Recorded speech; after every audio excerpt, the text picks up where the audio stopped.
Start చేసినావుగా.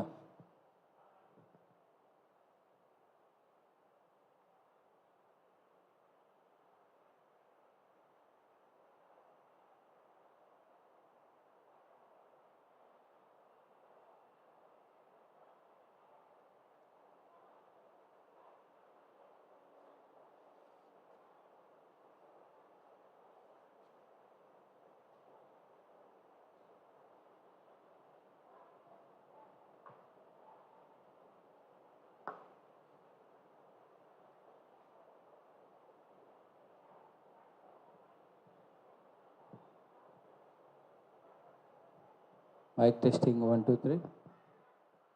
Mic testing 1 2 3. Mic testing 1 2 3.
That comes when there is a problem in the country.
Good morning, everyone.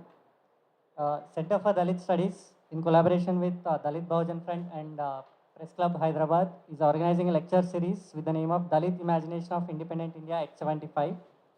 We have gathered here for the first lecture titled Untouchability, Abolition and Prevention of Atrocities by Mr. Martin Macwan, sir, founder of Navsarjan Trust, Gujarat, and National Dalit Human Rights Activist.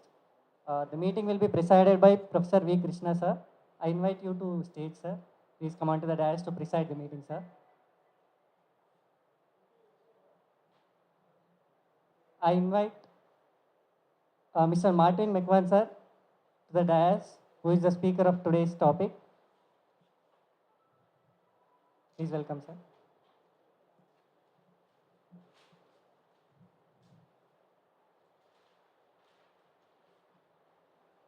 I invite Mallepalli Laxmaiah, sir, Chairperson of CDS.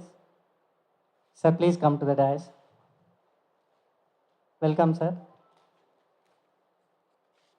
I invite Prof.Chenna Basavaiah, sir, who was former Regional Director of ICSSR, who will be responding to the lecture of the today's topic. Please welcome, sir.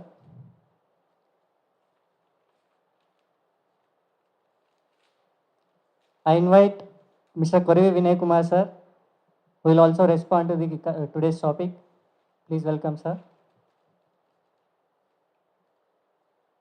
I invite Dr.Kanakaraju, sir, onto the dais. Please welcome, sir.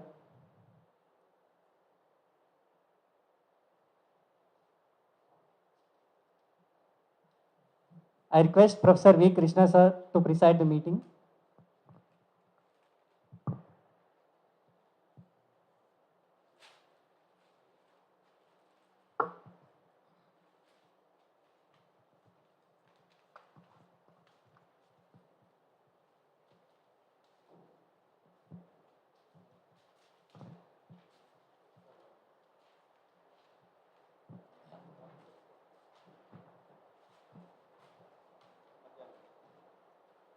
Senior పాత్రికేయులు రామచంద్రమూర్తి గారిని వేదిక మీదకి రావాల్సిందిగా కోరుతాం.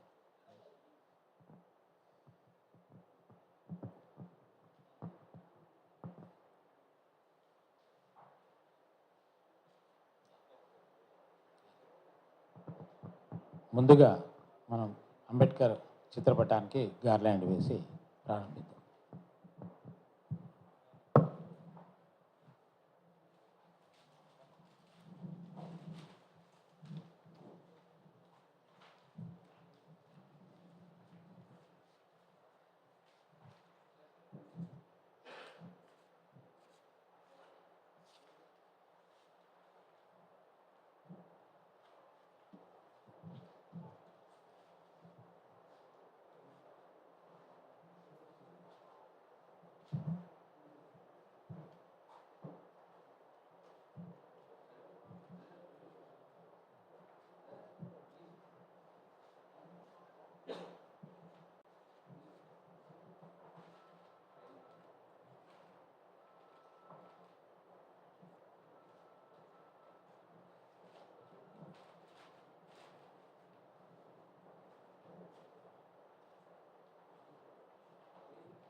Meeting మొదలు పెడతాం వే.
కూర్చోండి, అందరు కూర్చోండి.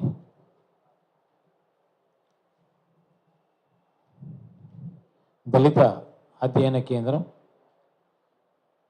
దళిత బహుజన ఫ్రంట్ మరియు ప్రెస్ క్లబ్ ఆధ్వర్యంలో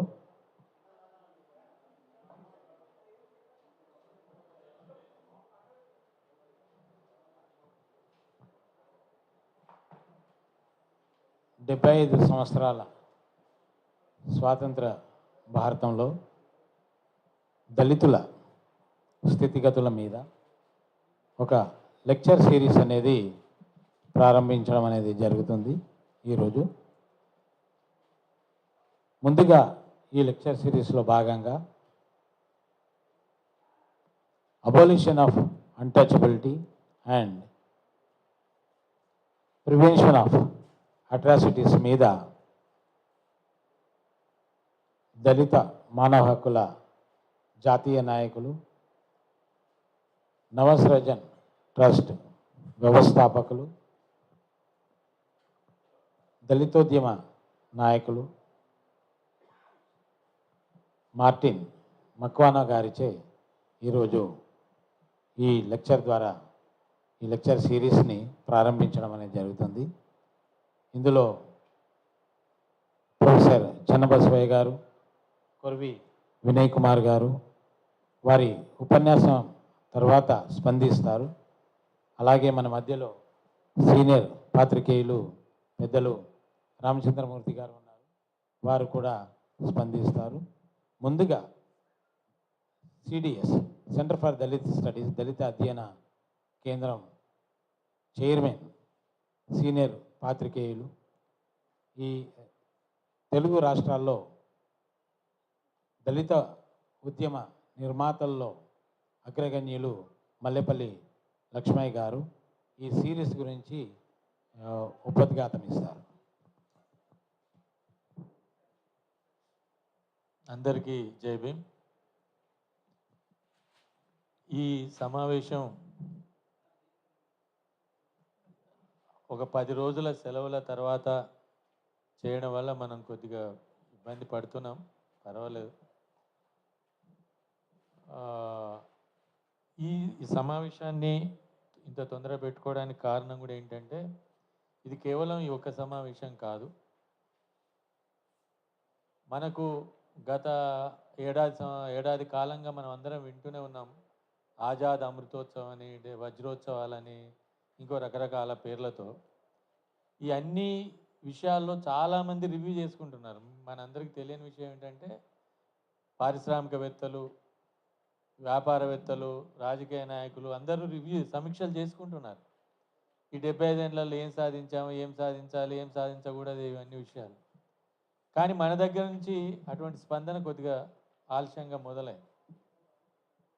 ఈ ఉద్దేశం ఏంటంటే గత 75 సంవత్సరాలలో వివిధ రంగాలలో దళితులు సాధించిన విజయాలు, సాధించిన అవకాశాలు, ఎదుర్కొన్న సమస్యలు, ఆచరణలో అనుభవించిన అనుభవాలు, వీటన్నిటిని ఒక దగ్గర నెమరు వేసుకోవాలని.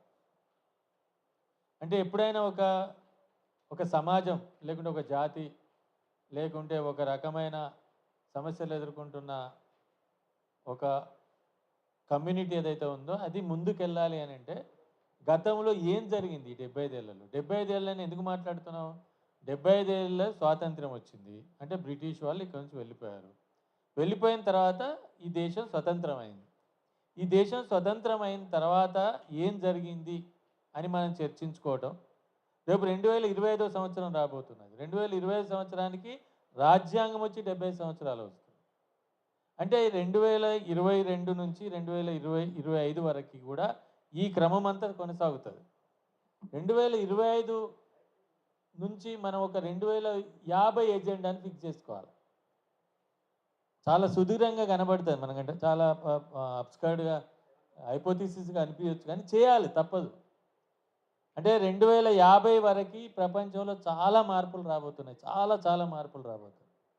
నాకు తెలిసి 3000 సంవత్సరాల్లో రానన్ని మార్పులు 25 ఏళ్లలో రాబోతున్నాయి.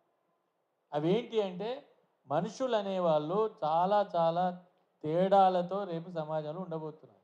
కులము ఒక తేడా, మతం ఒక తేడా, ప్రాంతం ఒక తేడాతో పాటు నైపుణ్యం ఉన్నవాడు, నైపుణ్యం లేనివాడు అనే ఒక 2 తెగలు కూడా రేపు ఏర్పడబోతున్నాయి. నైపుణ్యం ఉన్నవాడు రేపు సమాజంలో బతుకుతాడు, నైపుణ్యం లేనివాడు రేపు వెళ్ళిపోతాడు. ఇప్పటికే మనం గ్రామాల్లో, పట్టణాల్లో, అర్బన్ ఏరియాలో చూస్తున్నాం. మన వాళ్ళలోనే చాలామందికి ఉద్యోగాలు లేవు, ఉపాధి లేదు, నైపుణ్యం లేదు. చాలామంది అనేక రకాల సమస్యలతో సతమతం అవుతున్నారు. మీరు ఆశ్చర్యపోతారు, రీసెంట్ ఎలక్షన్స్, యూపీ ఎలక్షన్స్, బియ్యం ఇస్తే ఓట్లేశారు. అంటే కోవిడ్లో పనులు లేక ఎవరిళ్ళ వాళ్ళు ఉంటే 2 నెలలు 3 నెలలు బియ్యం సప్లై చేసింది ప్రభుత్వం, దానికి ఓట్లేశారు.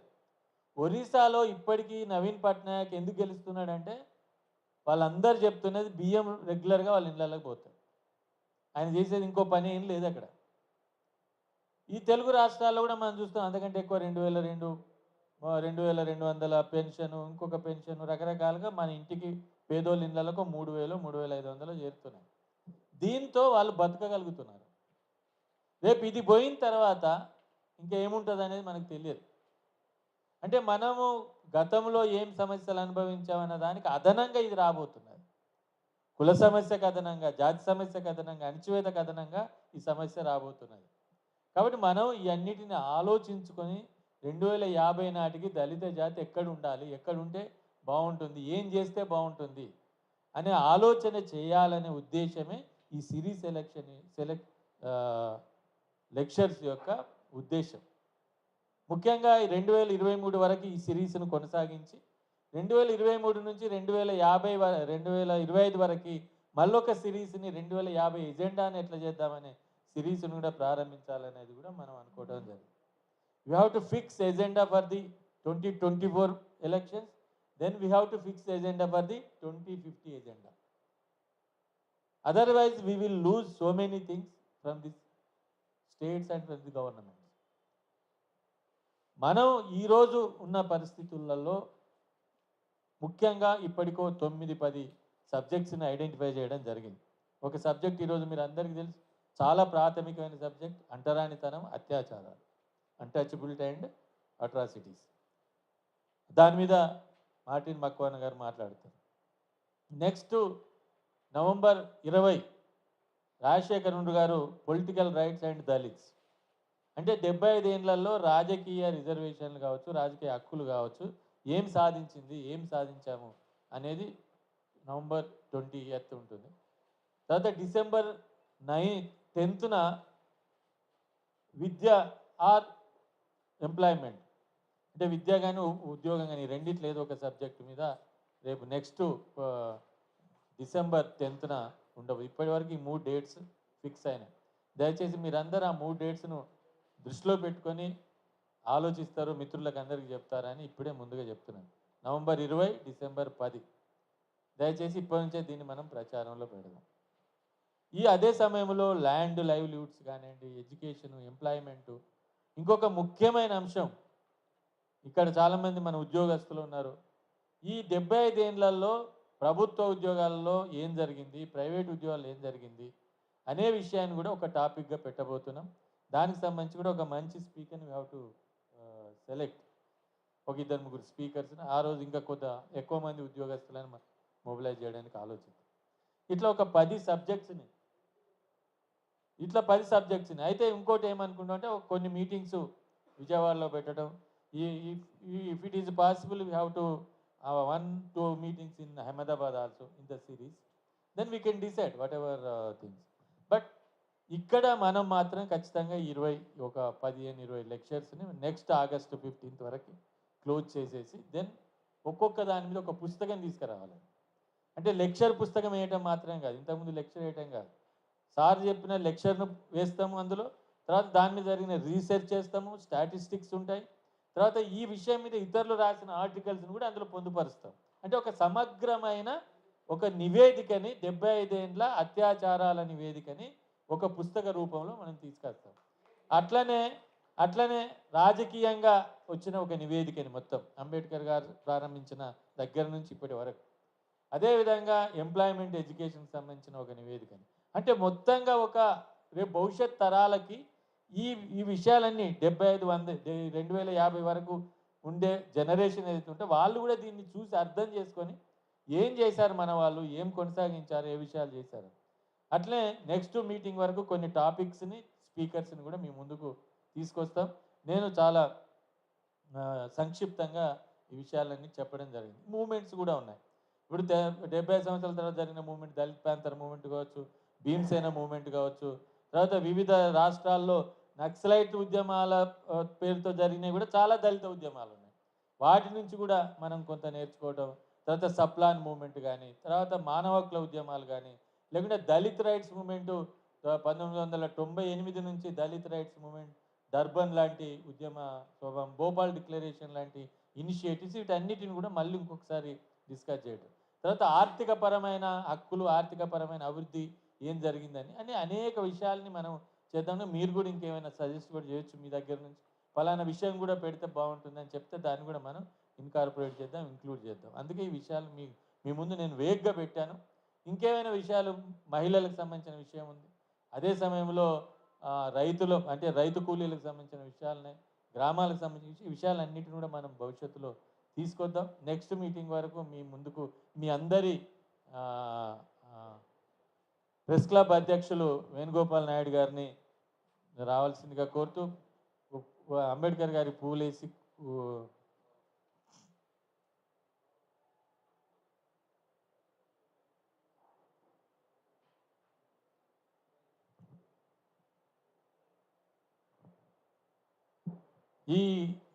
ఈ సిరీస్ యొక్క ఇంకొక ప్రత్యేకత ఏంటంటే ఈ మొత్తం సిరీస్లో ప్రెస్ క్లబ్ హైదరాబాద్ కూడా మనతో కలిసి పనిచేస్తున్నది. ఇది నిజంగా చరిత్రలో మొదటిసారి. అంటే దళిత ఇష్యూలకు సంబంధించి కూడా వాళ్ళు, సార్ మేము కూడా మీతో పాటు ఉంటాం, మీతో పాటు మీరు మంచి నిర్ణయం తీసుకున్నారు, ఈ నిర్ణయంతో మేము కట్టుబడి ఉన్నాం, మేము పనిచేస్తామని కూడా వాళ్ళు ఈ కార్యక్రమంలో దాదాపు మనతో ప్రయాణం చేయడానికి వాళ్ళు ఒప్పుకున్నారు. అందుకు వారికి ప్రత్యేకంగా రవికాంత్ రెడ్డికి, వేణుగోపాల్ నాయుడు గారికి, వాళ్ళ టీం మొత్తానికి, సోదర జర్నలిస్టులందరూ కూడా నేను ప్రత్యేక అభినందనలు తెలియజేస్తున్నాను. ఇది ఒక మొదటి ఇనిషియేటివ్. ఒక ఇతర సమాజం నుంచి కూడా మనం ఒక we are getting support from other communities, other sectors. ఇదొకటి. తర్వాత దీంతో పాటు ఇంకోటి కూడా అనుకుంటున్నాం. ఇప్పుడు Centre for Dalit Studies building కూడా దాదాపు పూర్తి అయిపోయింది. అది ఒక ఫర్నిచరు బాకీ ఉంది. ఆ ఫర్నిచరు కార్యక్రమం కూడా ఇంకో 2 నెలల్లో పూర్తవుతుంది. దాన్ని కూడా మీరు ఒకసారి అందరినీ పిలుద్దామని అనుకుంటాం నవంబర్లో. అదొక ప్రత్యేకమైన రోజు. మిమ్మల్ని అందరినీ, మన రాష్ట్రంలో ఉండే ముఖ్య సంఘాల నాయకులని, పెద్దల్ని, దళిత ఉద్యమంలో 50 ఏళ్ళుగా 60 ఏళ్ళుగా పనిచేస్తున్న వాళ్ళని, తర్వాత ఇంకొక ఈరోజు మనకు గొప్ప అవకాశం ఏంటంటే అంబేద్కర్ గారితో కలిసి మాట్లాడి ఆయనతో కరచాలనం చేసిన ఒక మహావృద్ధ మన దళిత నాయకులు భూషి గారు మన మధ్యలో ఉన్నారు. వాళ్ళందరికీ మనం ఒకసారి ఆయన చేసిన కృషికి ఆయన మీరు లేచి నిలబడితే అందరు చూస్తారు. ఒక్కసారి బాలకృష్ణ లేపండి. చాలా ఆయన చాలా చాలా పుస్తకాలు సార్తో చివరిగా సార్ కూడా మాట్లాడతారు. అంటే ఇక్కడ కూర్చుంటే బాగుండేది, కింద కూర్చోండి. అయితే ఇటువంటి ఒక మహానుభావులు కూడా ఇక్కడికి వచ్చాడు. ఆయన నిన్న అన్నప్పుడు నేను చెప్పాను, సార్ మీరు తప్పకుండా రావాలి, నేను కదలలేనంటే కూడా నేను ఏర్పాటు చేస్తాను సార్, మేము తీసుకెళ్తాం, మీరు అందరితో కలిసి మాట్లాడండి, మీ ఇన్స్పిరేషన్ కావాలి అని కూడా ఆయనతో మాట్లాడటం అనేది జరిగింది. అంటే ఇట్లా రేపు భవిష్యత్తులో ఒకటి మనలాంటి వాళ్ళని చేయాల్సింది సమాజానికి ఒక మార్గదర్శనం చేయాలి. మనం మిడిల్ క్లాస్ అంటే చదువుకున్న వాళ్ళం, ఉద్యోగాలు చేస్తున్న వాళ్ళం, సంపాదన ఉంది, ఏదో కొద్దిగా బతకగలుగుతున్నాం. ఇటువంటి వాళ్ళు అందరం రేపు సమాజానికి ఏదైనా మనం అందించకపోతే అది మన తప్పు అవుతుంది. ఈ సమాజంలో ఇప్పటివరకు జరిగిన ప్రయత్నాలను, ఇప్పటి జరిగిన మంచిని, చెడుని, ఇవన్నిటిని మనం అందించాల్సిన అవసరం ఉంది. ఆ క్రమంలోనే దీన్ని ముందుకు తీసుకెళ్దాం. సరే, చివరిగా మార్టిన్ మక్వాన్ గారి గురించి మీరు ఇదివరకు కొంతమందికి తెలుసు. 4 సంవత్సరాల క్రితం ఎస్ఆర్ శంకరన్ మెమోరియల్ లెక్చర్కి sir he gave a good lecture, I think political rights Pune Act, I think it's a very wonderful talk. Martin Macwan గారితో నాకు ఒక 21 ఏళ్ళ పరిచయం ఉంది.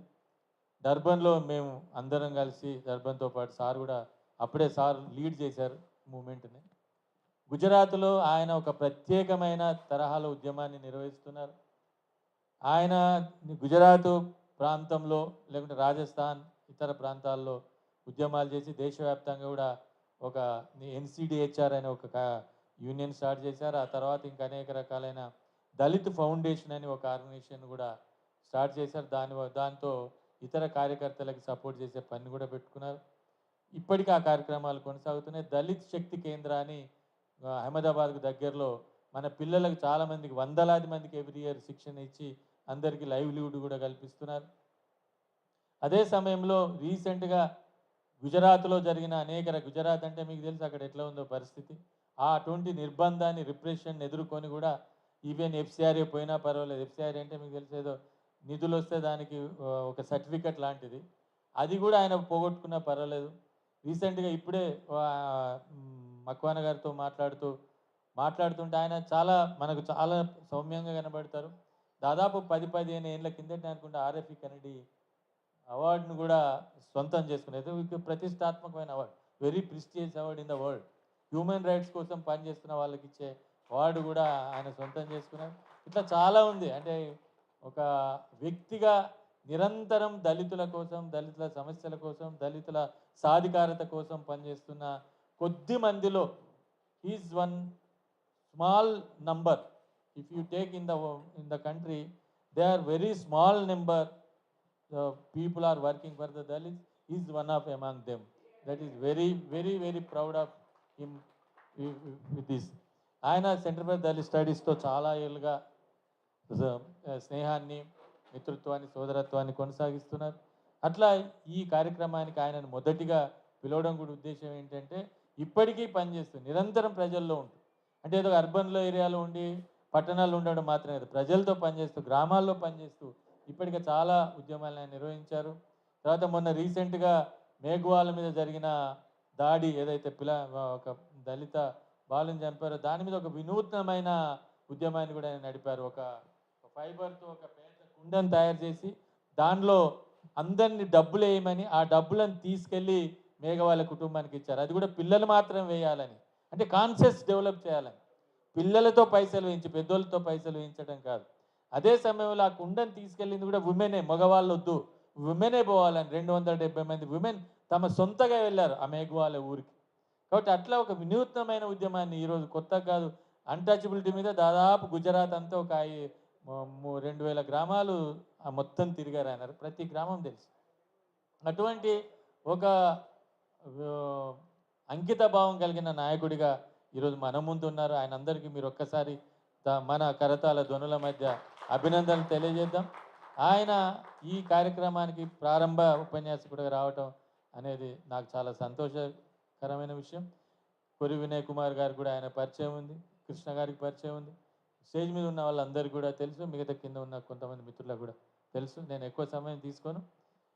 దీని తర్వాత మనకు అందరం కలిసి లంచ్ కూడా చేద్దాం. ఎవరు కూడా ఆకలి అవుతుందని బాధపడాల్సిన అవసరం లేదు. లంచ్ చేసి కొంచెం బయలుదేరదాం. ఇప్పుడు కృష్ణ గారిని కార్యక్రమం కొనసాగించాల్సిందిగా తెలియజేసి ఇంకేమైనా విషయాలు ఉంటే మళ్ళీ నెక్స్ట్ మీటింగ్లో మనం మాట్లాడదాం. Thank you.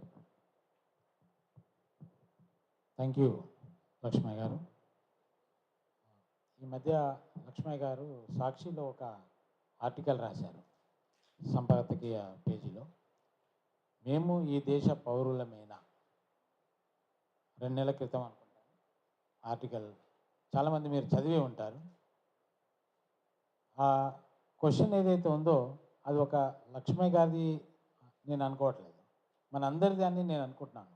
ఈ దేశంలో ఉన్నటువంటి దళితులు, అది ఏ రాష్ట్రం కానీ ఏ ప్రాంతంకి చెందిన దళితులు కానీ, వారందరిలో ఇదే ప్రశ్న.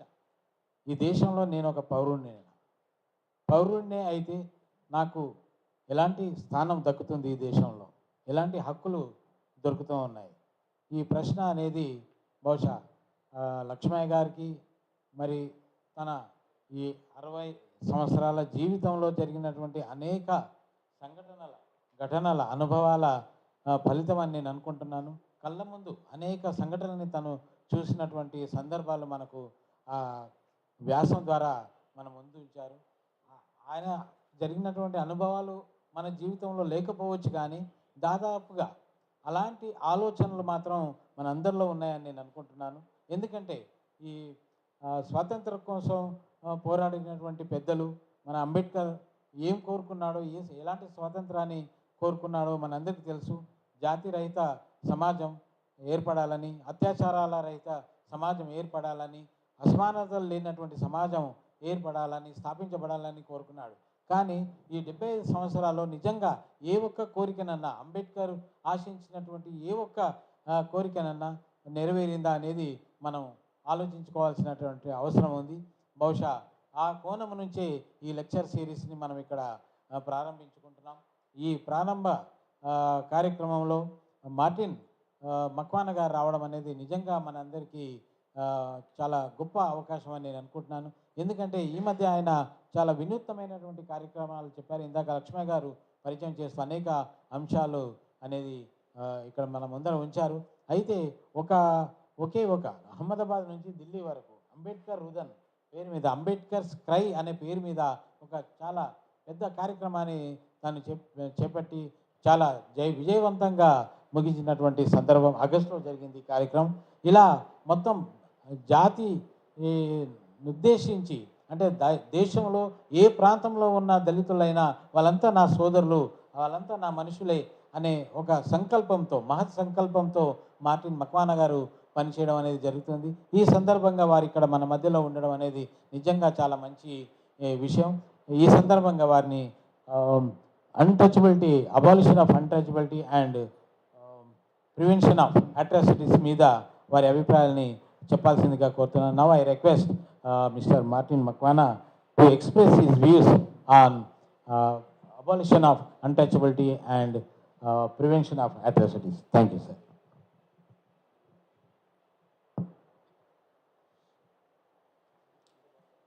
सबको जय Bhim.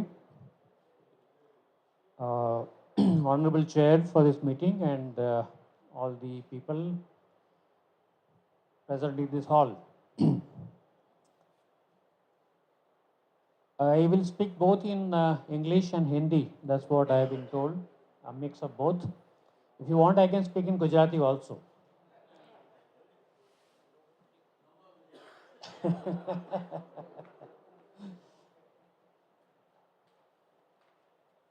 So the question which is very large before this country is, do we at all have untouchability? हमारे देश में छुआछूत है कि नहीं? तो जैसे प्रोफेसर कृष्णा ने बताया कि अभी अगस्त में हमने एक बड़ा मोर्चा निकाला था गुजरात से. हुआ ऐसा कि हमारे देश में पार्लियामेंट का नया बिल्डिंग बन रहा है. There's a huge building coming up, Central Vista, at the cost of about 20,000 crores. So people were criticizing the project when there are so many people who are jobless because of COVID, so much of poverty. Why do you want to spend 20,000 crores on such a building? But government is not ready to listen to any views. We have decided and will go ahead. So we said, okay, there is a tradition in Gujarat especially and many other states, एक रिवाज है. 12th century में एक छोटा state था गुजरात में call Patan, and the king was Siddharaj से Solanki, and he decided कि एक बड़ा सा तालाब बनाया जाए क्योंकि पानी की समस्या बहुत थी, और एक तालाब खुदवाने के लिए दलित्स को बुलाया. There's a community called Ode which is basically doing earth work. और ये खुदवा रहे थे तब the king used to come and supervise the work, and his lusty eyes fell on a woman, and he wanted to have that woman. He got her husband murdered, but she didn't succumb to the pressure and उसने अपने आप को मार दिया. माना जाता है कि उसके दुख की वजह से, उसकी श्राप की वजह से 7 साल तक बारिश नहीं आया. And finally the astrologers were called in, and they didn't want to get into the discussion what happened. उन्होंने बोला कि एक 32 लक्षणा पुरुष, a person who has 32 qualities of life, उसका बलिदान देंगे तो पानी आएगा. So they said, do we have any people in our state जिसके पास 32 qualities है? तो बोलते एक तो राजा खुद आप हो. नहीं, मैं तो नहीं मरूंगा. I am supposed to rule. Who will rule if I die? Who is the other fellow? Well, he is there, but he is an untouchable. कोई बात नहीं, उसको उठा के लाओ. And this young man was called in. His name was Macwan, and he was asked that you have 32 qualities and you have to die. He says, what a joke. You don't, I mean, you get polluted even by my shadow. And now you are saying 32 qualities. No, we have decided. We have decided that you have 32 qualities of life. He said, okay, I will die on a condition that from tomorrow my community will not tie a broom at the back. और मेरा समाज गले में कुल्लड़ नहीं लगाएगा, और ये hair cover करने का भी बंद कर देगा. अगर ये शर्त आपको मंजूर है तो मैं बलिदान देने के लिए तैयार हूँ. Apparently it was agreed. You should see it. There's a beautiful movie on the subject by Nasruddin Shah, Smita Patil, called Bhavni Bhavai. It's a beautiful movie depicted. Well, after that the water comes. तो मेघ माया की याद में, in the memory of Megh Maya, even today, when people construct a new house, they put a small coin in the foundation of the house, both for prosperity and because of his sacrifice. When the door frame is set, they tie a green color cloth because he was not married, and when they put the central pillar of the roof, they tie a cotton cloth because that was the third sleeve of the shirt जिसके साथ झाड़ू बनता था. So people who are not educated, how they preserve the history through culture. So हमने सरकार को बोला कि आपने बांधकाम तो शुरू कर दिया है सेंट्रल विस्ता का, लेकिन वो सिक्का रखने का भूल गए फाउंडेशन में, तो हम आपको सिक्का भेजेंगे. तो वी टोल्ड पीपल कि हमें एक सिक्का देना है सरकार को. दिस सिक्का coin will be the largest in the world so far, और पित्तल का बनाएंगे. पीपल स्टार्टेड कंट्रीब्यूटिंग पित्तल के बर्तन घर घर से. 15-20 दिन के अंदर 2450 किलो बर्तन आ गया. अभी 10,000 किलो बर्तन लोगों ने इकट्ठे करके जमा करके रखा है, बोलते आके ले जाओ. हमने बोला अभी काफ़ी है. उससे हमने एक सिक्का बनाया जो 1100 किलो का है. 1100 kilo coin is a huge coin. सिक्के के एक बाजू गौतम बुद्धा है, the first person in the world who spoke about equality. Yes, पूर्व जन्म भी नहीं है, पुनर्जन्म भी नहीं है, ये सब बकवास है। There is no guru required,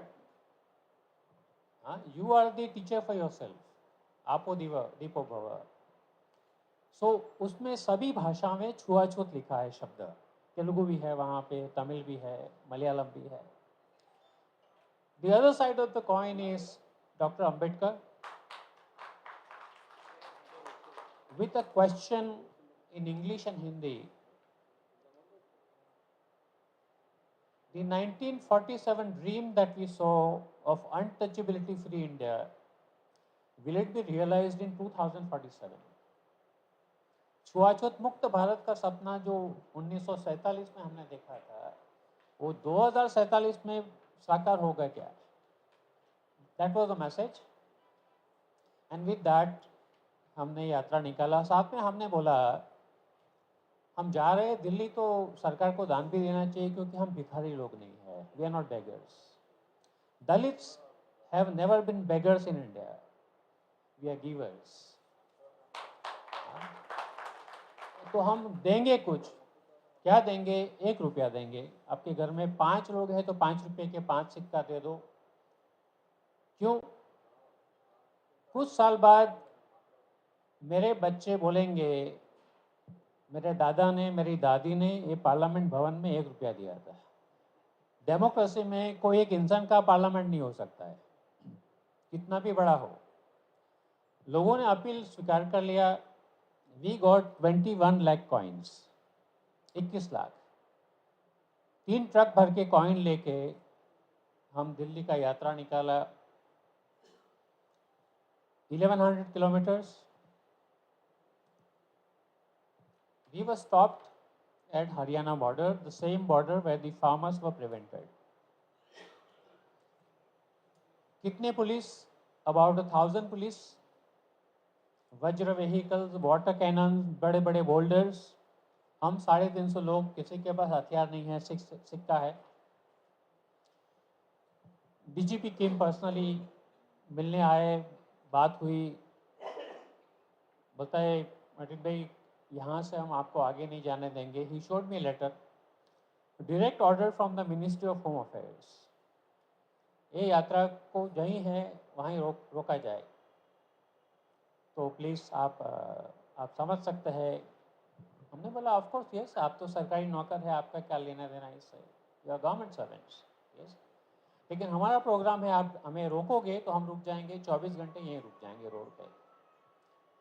नहीं, हम गेस्ट हाउस में आपका रुकने का इंतज़ाम करेंगे, we will provide food for you. हमने बोला जो सरकार गरीबों के 1 रुपये से डरता है ना, उसका खाना कभी नहीं खा सकते। हम रोड पे सो जाएंगे, कोई प्रॉब्लम नहीं, हम तो सामाजिक आंदोलन वाले लोग हैं। We slept on the road, but that sikka became very big because media of the whole world was there next day. अब ये सिक्का लेके हम वापस आए, क्योंकि सरकार ने लिया नहीं। हमने बोला कोई बात नहीं, 2024 के पहले वापस आएंगे, शायद आपको 20 लाख रुपए कम पड़ा, अगली बार 1 करोड़ रुपया लेते आते हैं। Yeah? But we want this coin to be placed in the central hall of the parliament building, so that the parliament remembers that you had a constitutional mandate to abolish untouchability, which you have failed to do in 75 years of independence. एक स्पष्टता कर लेते हम देश में।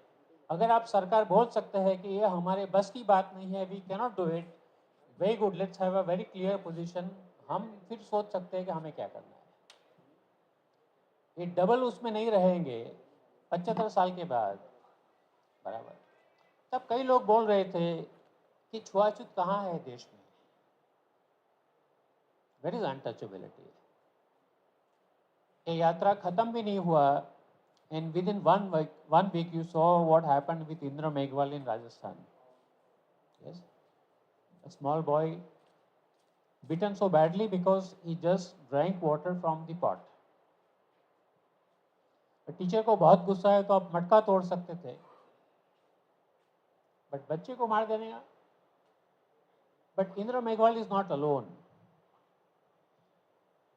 नवसर्जन the organization which I founded has done the largest study in Gujarat. Gujarat, which is model, right? Do you believe? It's a model state of India. Yeah. Development. तो ये study Gujarat का है. How much untouchability is there? 2010.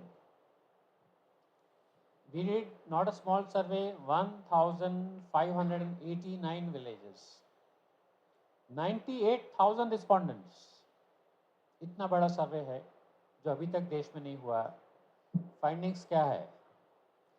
90.2% गांव के अंदर दलित हिंदू होते हुए मंदिर प्रवेश नहीं कर सकता है. You saw in Karnataka, Vinay Samrasya Yodhana or something. Why? Because that small child prodded in the temple and his parents were fined 25,000 rupees. 64% ग्राम पंचायत में दलित can be elected as sarpanches और पंचायत मेंबर्स. कुर्सी बैठने का नहीं है. कभी कभी वो बाकी के लोग कुर्सी पे बैठते, वो नीचे बैठता है. पानी का ग्लास अलग है, चाय के कप अलग है. In 54% of government schools, Dalit children are seated separately during the midday meal. मध्याह्न भोजन में उसका लाइन अलग होता है. मध्य प्रदेश के गांव में कलेक्टर खुद गए और देखा तो वहाँ मध्याह्न भोजन में 3 कुक्स है. एक दलित आदिवासी का, एक ओबीसी का और एक जनरल कास्ट का. This is India after 75 years of independence. So what is the meaning of independence? Yeah.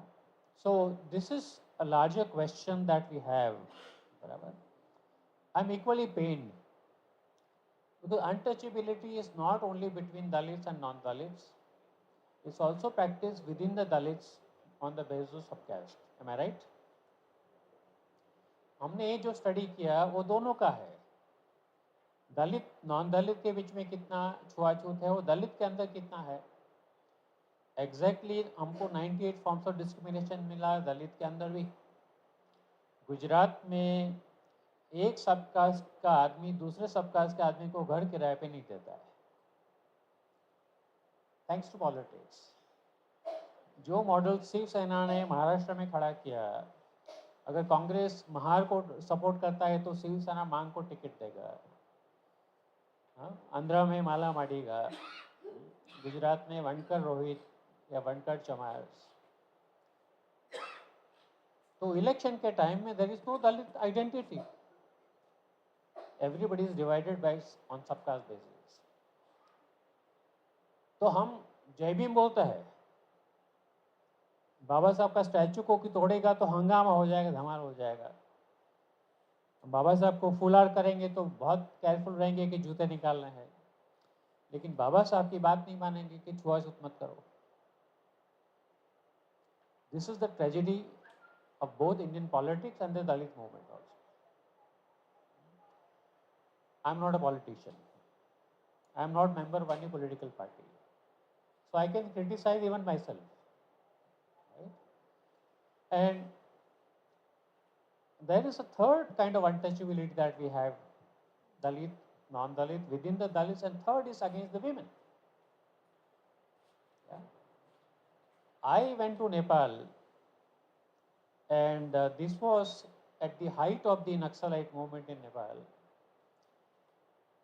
I was in a small town called some place. I was doing a workshop. There was no public transport, so people came to attend the workshop after walking 24 hours on foot. And शिविर हुआ. 6 महीने से curfew लगा हुआ है. शाम को 5 से सुबह 5 बजे तक 2 बार बम गिरा मेरी होटल के बाजू में. I was the only guest in one room hotel. I said I want to go to a village.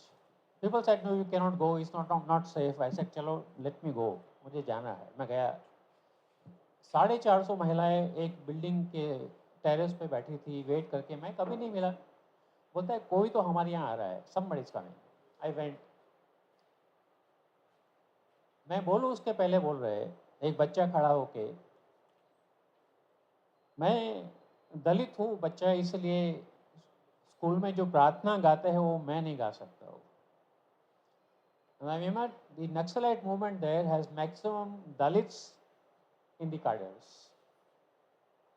And yet the untouchability is so strong in Nepal. But what I saw was I had never seen before when I went and visited their homes. एक छोटा घर देखा जहाँ लोग रहते हैं and बाजू में there was a small kind of hut open from top.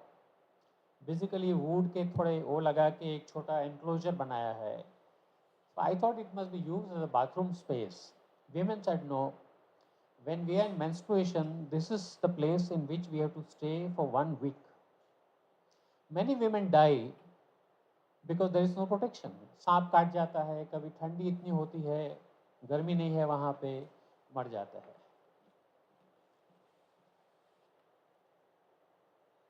We have been given this paper 2005 to 2021, Atrocities on Dalits.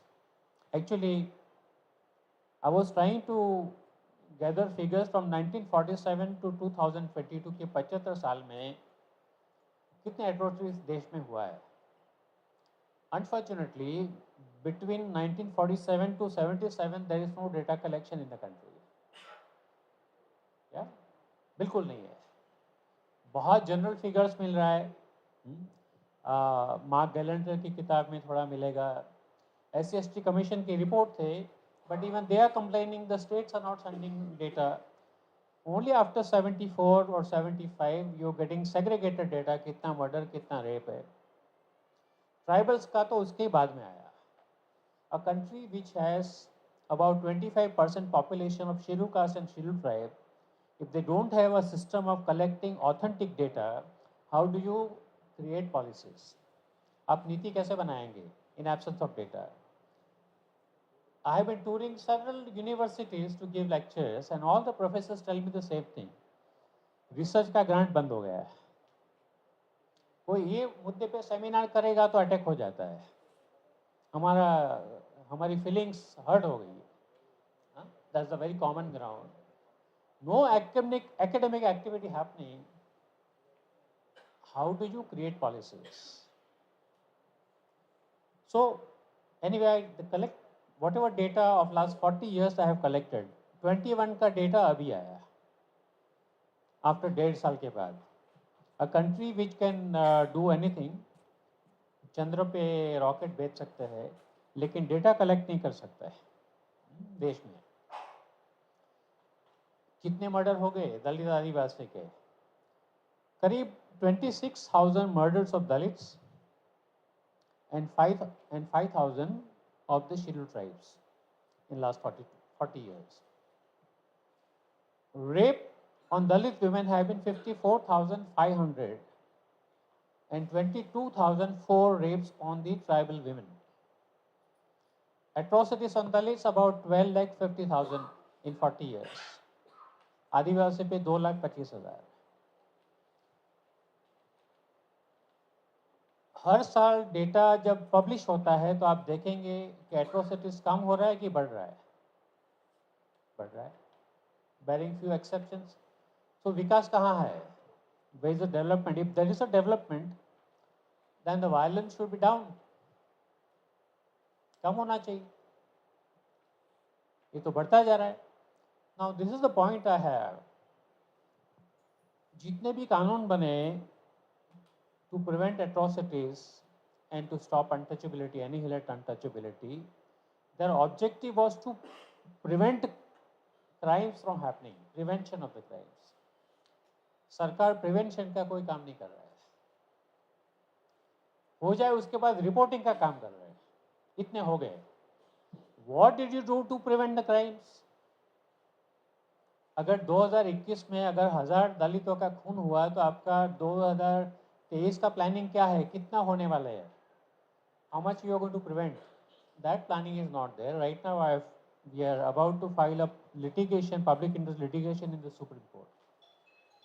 After what happened to Indra Meghwal, कि पूरे देश में एक सर्वे करवाओ ना कि कितने स्कूल में अलग मटका रखा जाता है. So this incident don't happen again. एक साथ तोड़ दो मटका तो खत्म हो जाए बात. Why it has to come up again and again? Now, all our government schemes are basically economic schemes, including Dalit Bandhu, 10 lakh रुपया दो, fine. दलित का प्राइमरी प्रॉब्लम इकोनॉमिक नहीं है, सोशल है, और इकोनॉमिक है बिकॉज ऑफ कास्ट.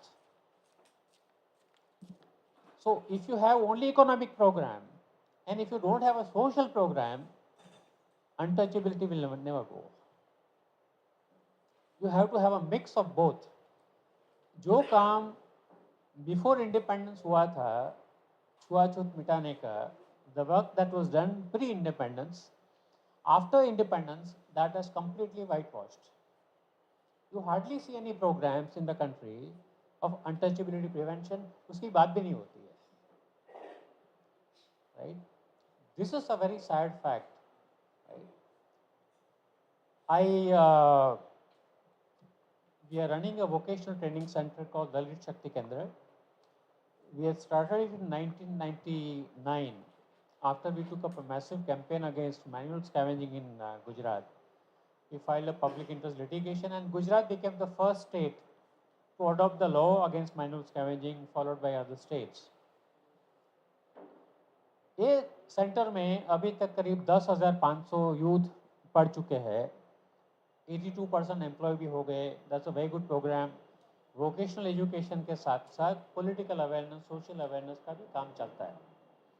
अभी एक लड़की 2 महीने पहले हमारे यहाँ आई, 24 घंटा रुकी. After 24 hours she comes to me and says कि मार्टिन भाई मुझे घर जाना है. ऐसे जाइए, you don't have to ask permission, we have a huge gate, anybody can walk out. But मुझे बोल के जाओगे, क्यों जाना है?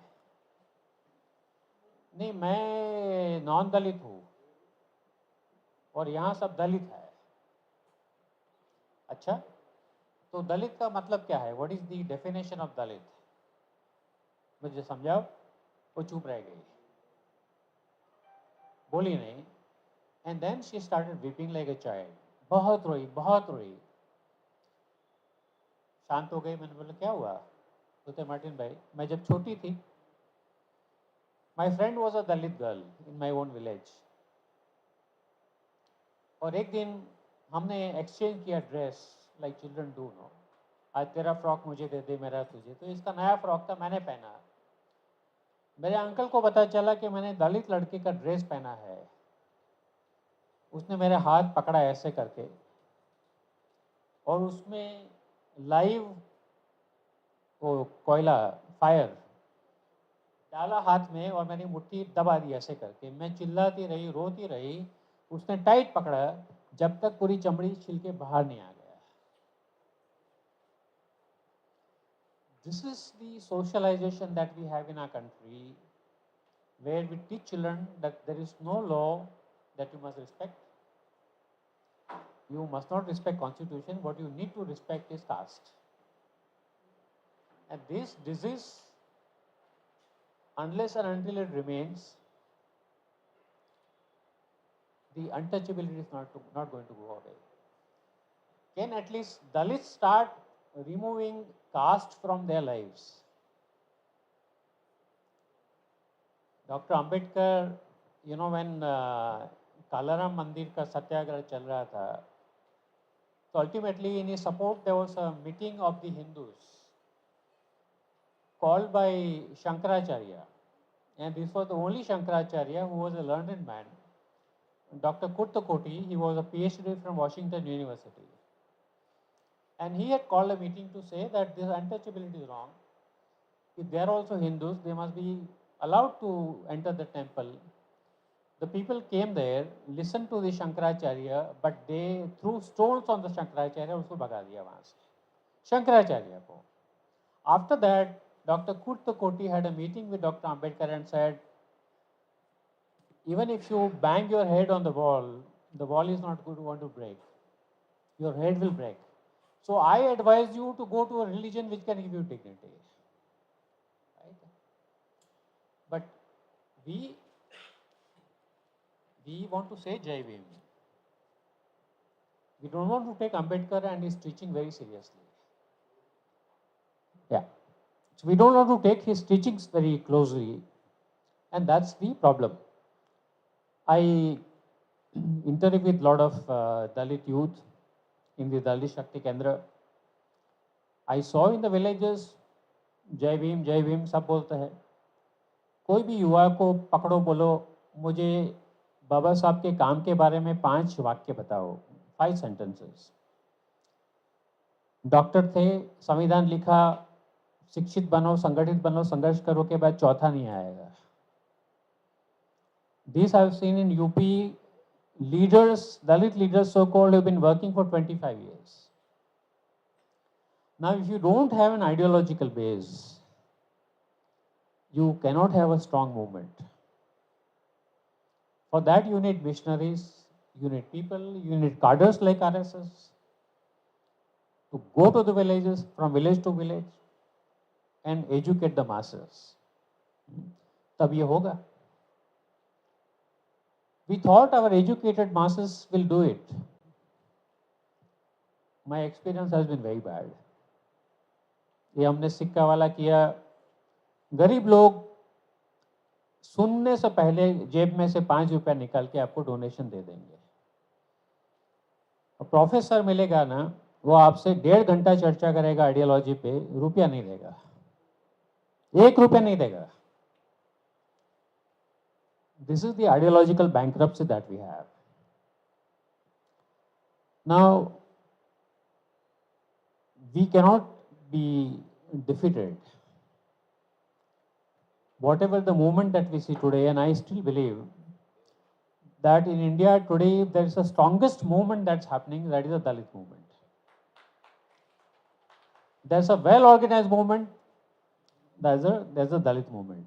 There's a retired police officer at the range, IG officer. He came to meet me. He said, I want to discuss with you, but you give me at least 4 hours.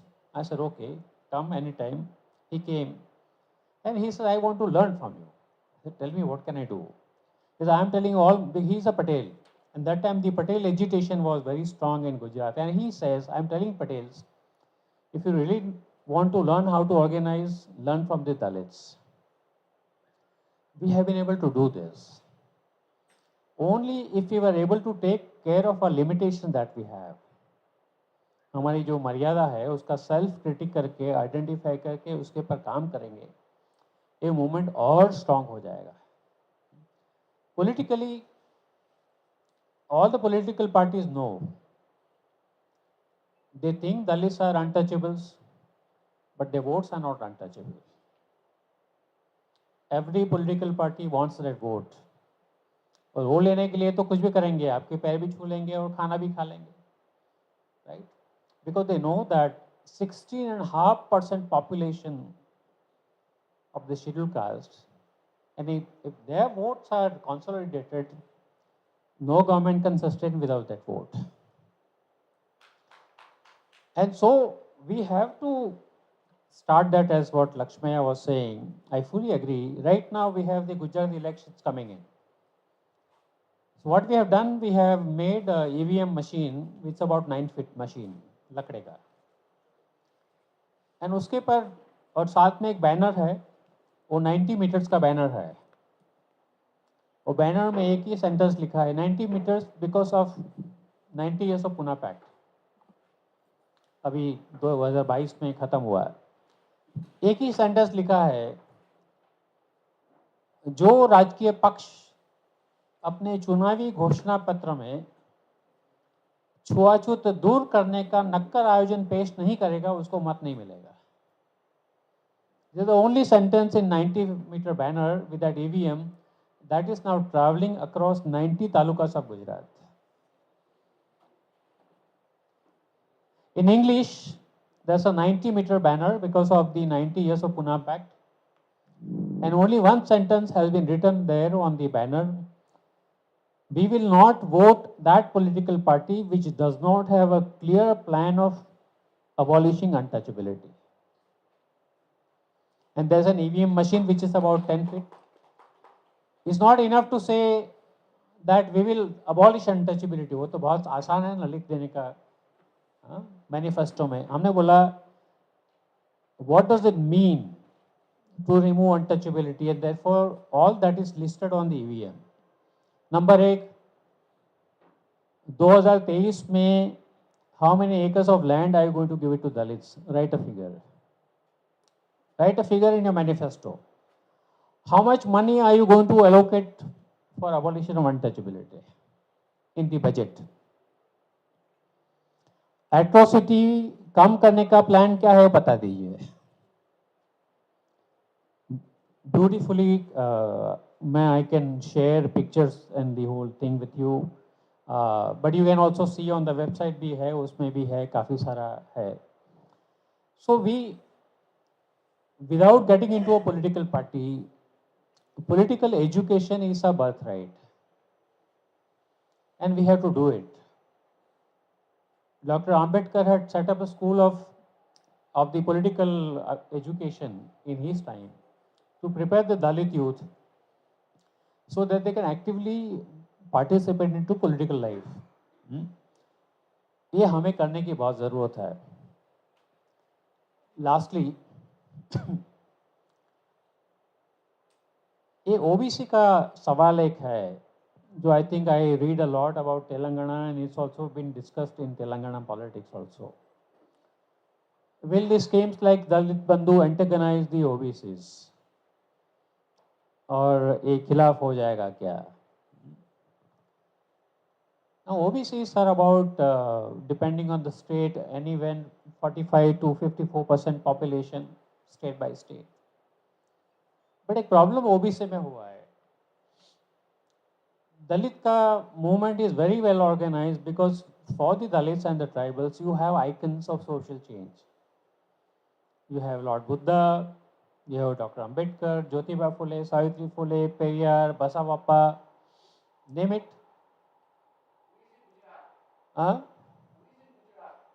Gandhi ji है, सरदार पटेल है. Yeah. So there are people, but who is there for the OBC? None. And this is the reason why there is no alternative thinking in their minds except for the caste. And we have to think seriously. Unless and until there's a social accord between the Dalits and the OBC, that we can come together for our common good only with accord that we will have no untouchability between us. I see that as a very important program for social harmony. Yes. The hope lies. Sometimes we believe that the governments are very strong. We cannot fight. The systems are very strong. But what happened in Sri Lanka was an economic situation. But what's happening in Iran? Unbelievable. Teenagers से लेके aged people against the religious authorities. Here the Muslims are waiting for BJP to reform Islam. They will wait till Supreme Court will say triple talaq is banned and hijab is banned. Why can't you be proactive and be reformist? And see what is the modernization meaning for the youth today. Right? Lastly, the hope lies, and the main work that we will do, that's the sector of education, especially primary education. I had done a series of articles some years ago on the textbooks. I have read every single book that was available in the market for children. And I believe why caste system, I understand why caste system is so strong. All the prejudices about caste and women are there in the books written on every page, including mathematics books. लड़का गया बाजार में, he made a profit, he had 10 rupees and he made a profit of 10 rupees, so how much it is? Sum. Lakshmi को माँ ने 10 रुपया दिया, उसने 5 रुपये गिरा दिया, वो कितना हुआ? See how we use the prejudices strengthen the prejudices in education, right? I did several articles on it. हमने इसकी वजह से हमने कभी what we call छोटे बीम लाइब्रेरीज, हमने करीब 950 लाइब्रेरीज शुरू किया है यूपी में, बिहार में, झारखंड में, गुजरात में. With children from all castes, they come. We do educational programs with them.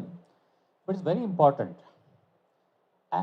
If बच्चे ये इंद्र मेघवाल का जो हुआ, ऐसा ही तमिलनाडु में हुआ था 2 या 3 साल पहले. A boy of 15 could not control his motions. He had a stomach trouble. तो बेचारा बैठ गया जगह जहाँ मिला. That happened to be a farm of somebody. वो farmer came, उसको पीटा इतना ही नहीं. He told him, now collect your fecal matter in your palms and take it to your home. People pleaded with the man. He refused to listen. Somebody went and informed the father of the boy कि तुम्हारे लड़के के साथ ये हो रहा है. Before the father can set out, he saw the son coming with hands full of his own shit. If this is happening with our children, and this is the trauma that they go every day, how much psychic energy remains with them to educate further and to be innovative? They cannot. They cannot study. And then we will say they don't have intelligence. That's not true. So we cannot focus our attention only on the economic programs. We have to compel the governments also to take up the social programs also. I think that's what I would say for today. I have been into this for 42 years. I am 63.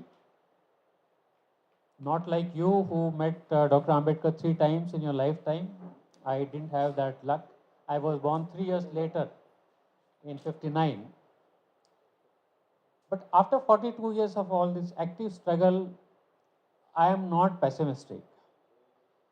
I'm happy, I'm positive because I've seen change coming. Only thing, we need more people to join that force so that we can go to our last goal. Thank you so much for listening to me. Jai Bhim.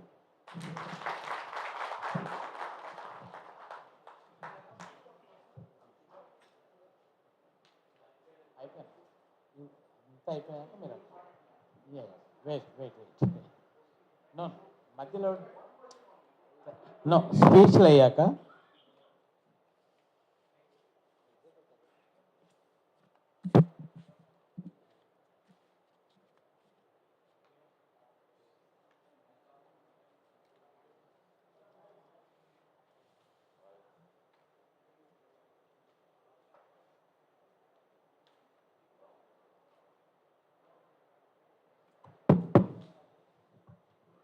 Thank you very much. బహుశా 2 రోజుల క్రితం అనుకుంటాను ఒక పెద్ద ఆయన ఒక statement ఇచ్చాడు. అంటే పెద్ద ఆయన అంటే ఆయన ఎందుకు పెద్ద ఆయన అంటున్నాడంటే, హలో, ఆయన ప్రభుత్వాల్ని నియంత్రిస్తూ ఉంటాడు, ప్రభుత్వాల్ని శాసిస్తుంటుంటాడు. ఏమంటాడంటే కుల వ్యవస్థ, వర్ణ వ్యవస్థ వాటిని రూపుమాపాలి అంటే అని ఒక స్టేట్మెంట్ ఇచ్చాడు. స్టేట్మెంట్ మాత్రం మీడియాలో చక్కగానే వచ్చింది. బట్ కొంచెం ఆయన అన్న మాటలని కానీ మనం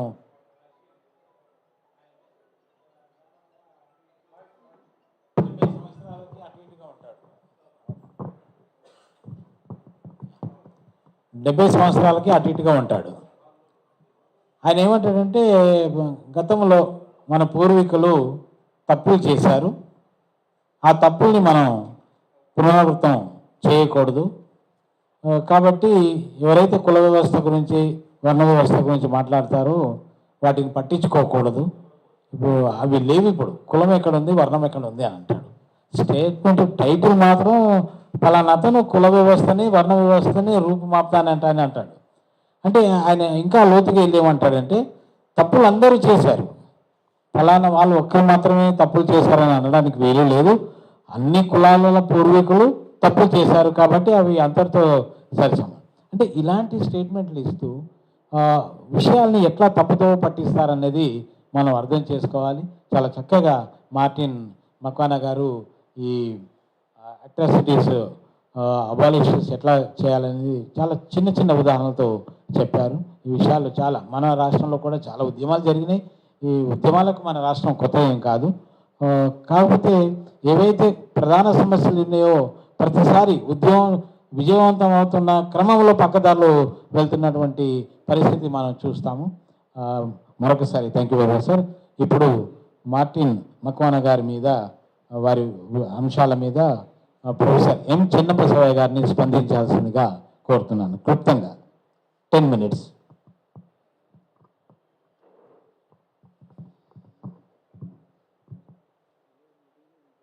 Thank you for providing this opportunity. Let me thank and appreciate Martin Macwan sir. This is the second time I have heard. I have read you, but listening to you is the second time, organized by the same CDS. And in fact, whatever the points he has raised, they are very frank. And that's the need of the hour, to frankly speak about the facts and then make a rethinking and proceed towards. I would like to speak in English so that others can respond in Telugu, and this would be easily understandable for him and others. He said that do we have the untouchability today in this? We are supposed to be proceeding towards Amrit Kal.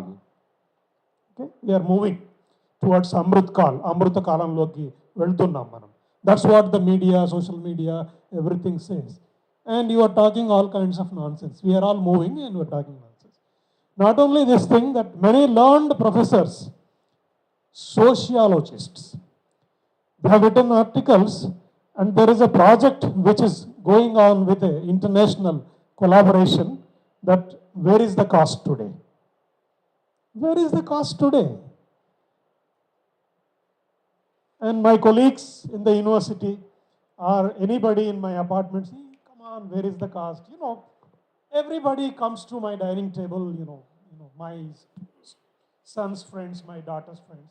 We don't ask any cost. They come, they dine, they wine also and go away. Then I asked that uske baad mein shuddhikaran hota hai kya?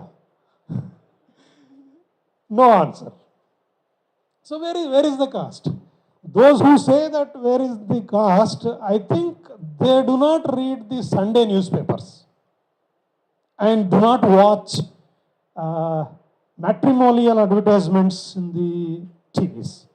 So whoever reads the Sunday newspapers, and they can confirm me that caste is not only there, but it is increasingly becoming archaic.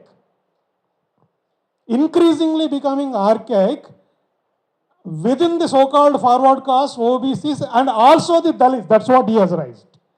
You find an advertisement that an NRI in America, software engineer, belong to such and such a caste and such and subcaste, looking for an alliance. So, I mean, how can you say that there is no caste? And as far as the untouchability is concerned, and in fact, the earlier untouchability was physical, which you can experience the violence directly through physical kind of experience. Contemporary untouchability is not physical. There is a physical, it is psychological, which is much more dangerous than the physical violence. And in fact, I was reading some article and also watched some documentary made by Stalin, and wherein he finds that he has identified more than 1,500 forms of untouchability. Leave alone untouchability going. Untouchability is making thousands of avatars, which is very much present in the universities, central universities to state universities to other things. So you can't talk about other things. I'm giving the example of universities because I come from there. And if this kind of a practice is there in these so-called temples of learning, then imagine about the other sectors and other things. So hence, untouchability is not only there, continued to be there, it is manifesting into various thousands of forms. In the documentary, there was an interview, a doctor working in a Safdarjung hospital, narrating that how the doctor has faced problems. And Safdarjung hospital is next to, I have studied in Delhi, All India Institute of Medical Sciences. These are the places where, and there was before Rohit Vemula and after Rohit Vemula, there were studies on central universities. I don't want to go into those details. So hence, it is there, it is a fact, and it is continuing.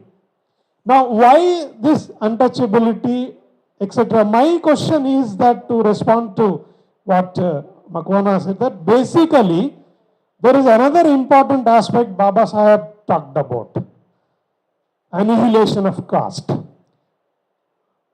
I do not know whether you agree or me, but I am convinced today this has become a gone agenda. Annihilation of the caste is not debated, not practiced, not implemented, not strategized within the Dalit movements, leave alone other things. So hence, precisely because today there is a caste consciousness, subcaste consciousness, and each becoming organized, and everybody wants their rights to be protected, but when it comes to the annihilation of the caste, no. Precisely because whether it is a Dalit, every day we come across, BC lo aikyata, Dalit lo aikyata. How it is possible? Without the proper agenda of the annihilation of the caste, one definition of the OBC, it is nothing but something like hundreds of marbles tied in a cloth. BC lante evaru ante battalo gattina gotilu. Moota vippite potundi. So hence, where is the question of,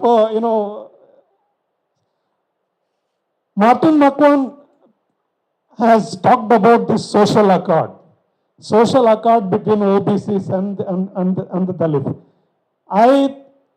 It has to go further. Social accord among the Dalits has to be there, among the Dalit caste.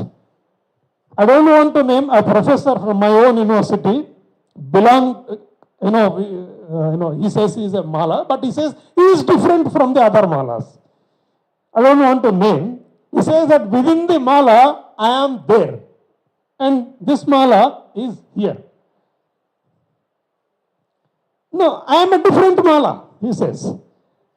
So, must be somebody saying within the Madiga also, I am a different Madiga when compared to Dakala or somebody else. So, this is how the graded hierarchy has gone into. And he also touched upon another is the ideological bankruptcy. That is what important.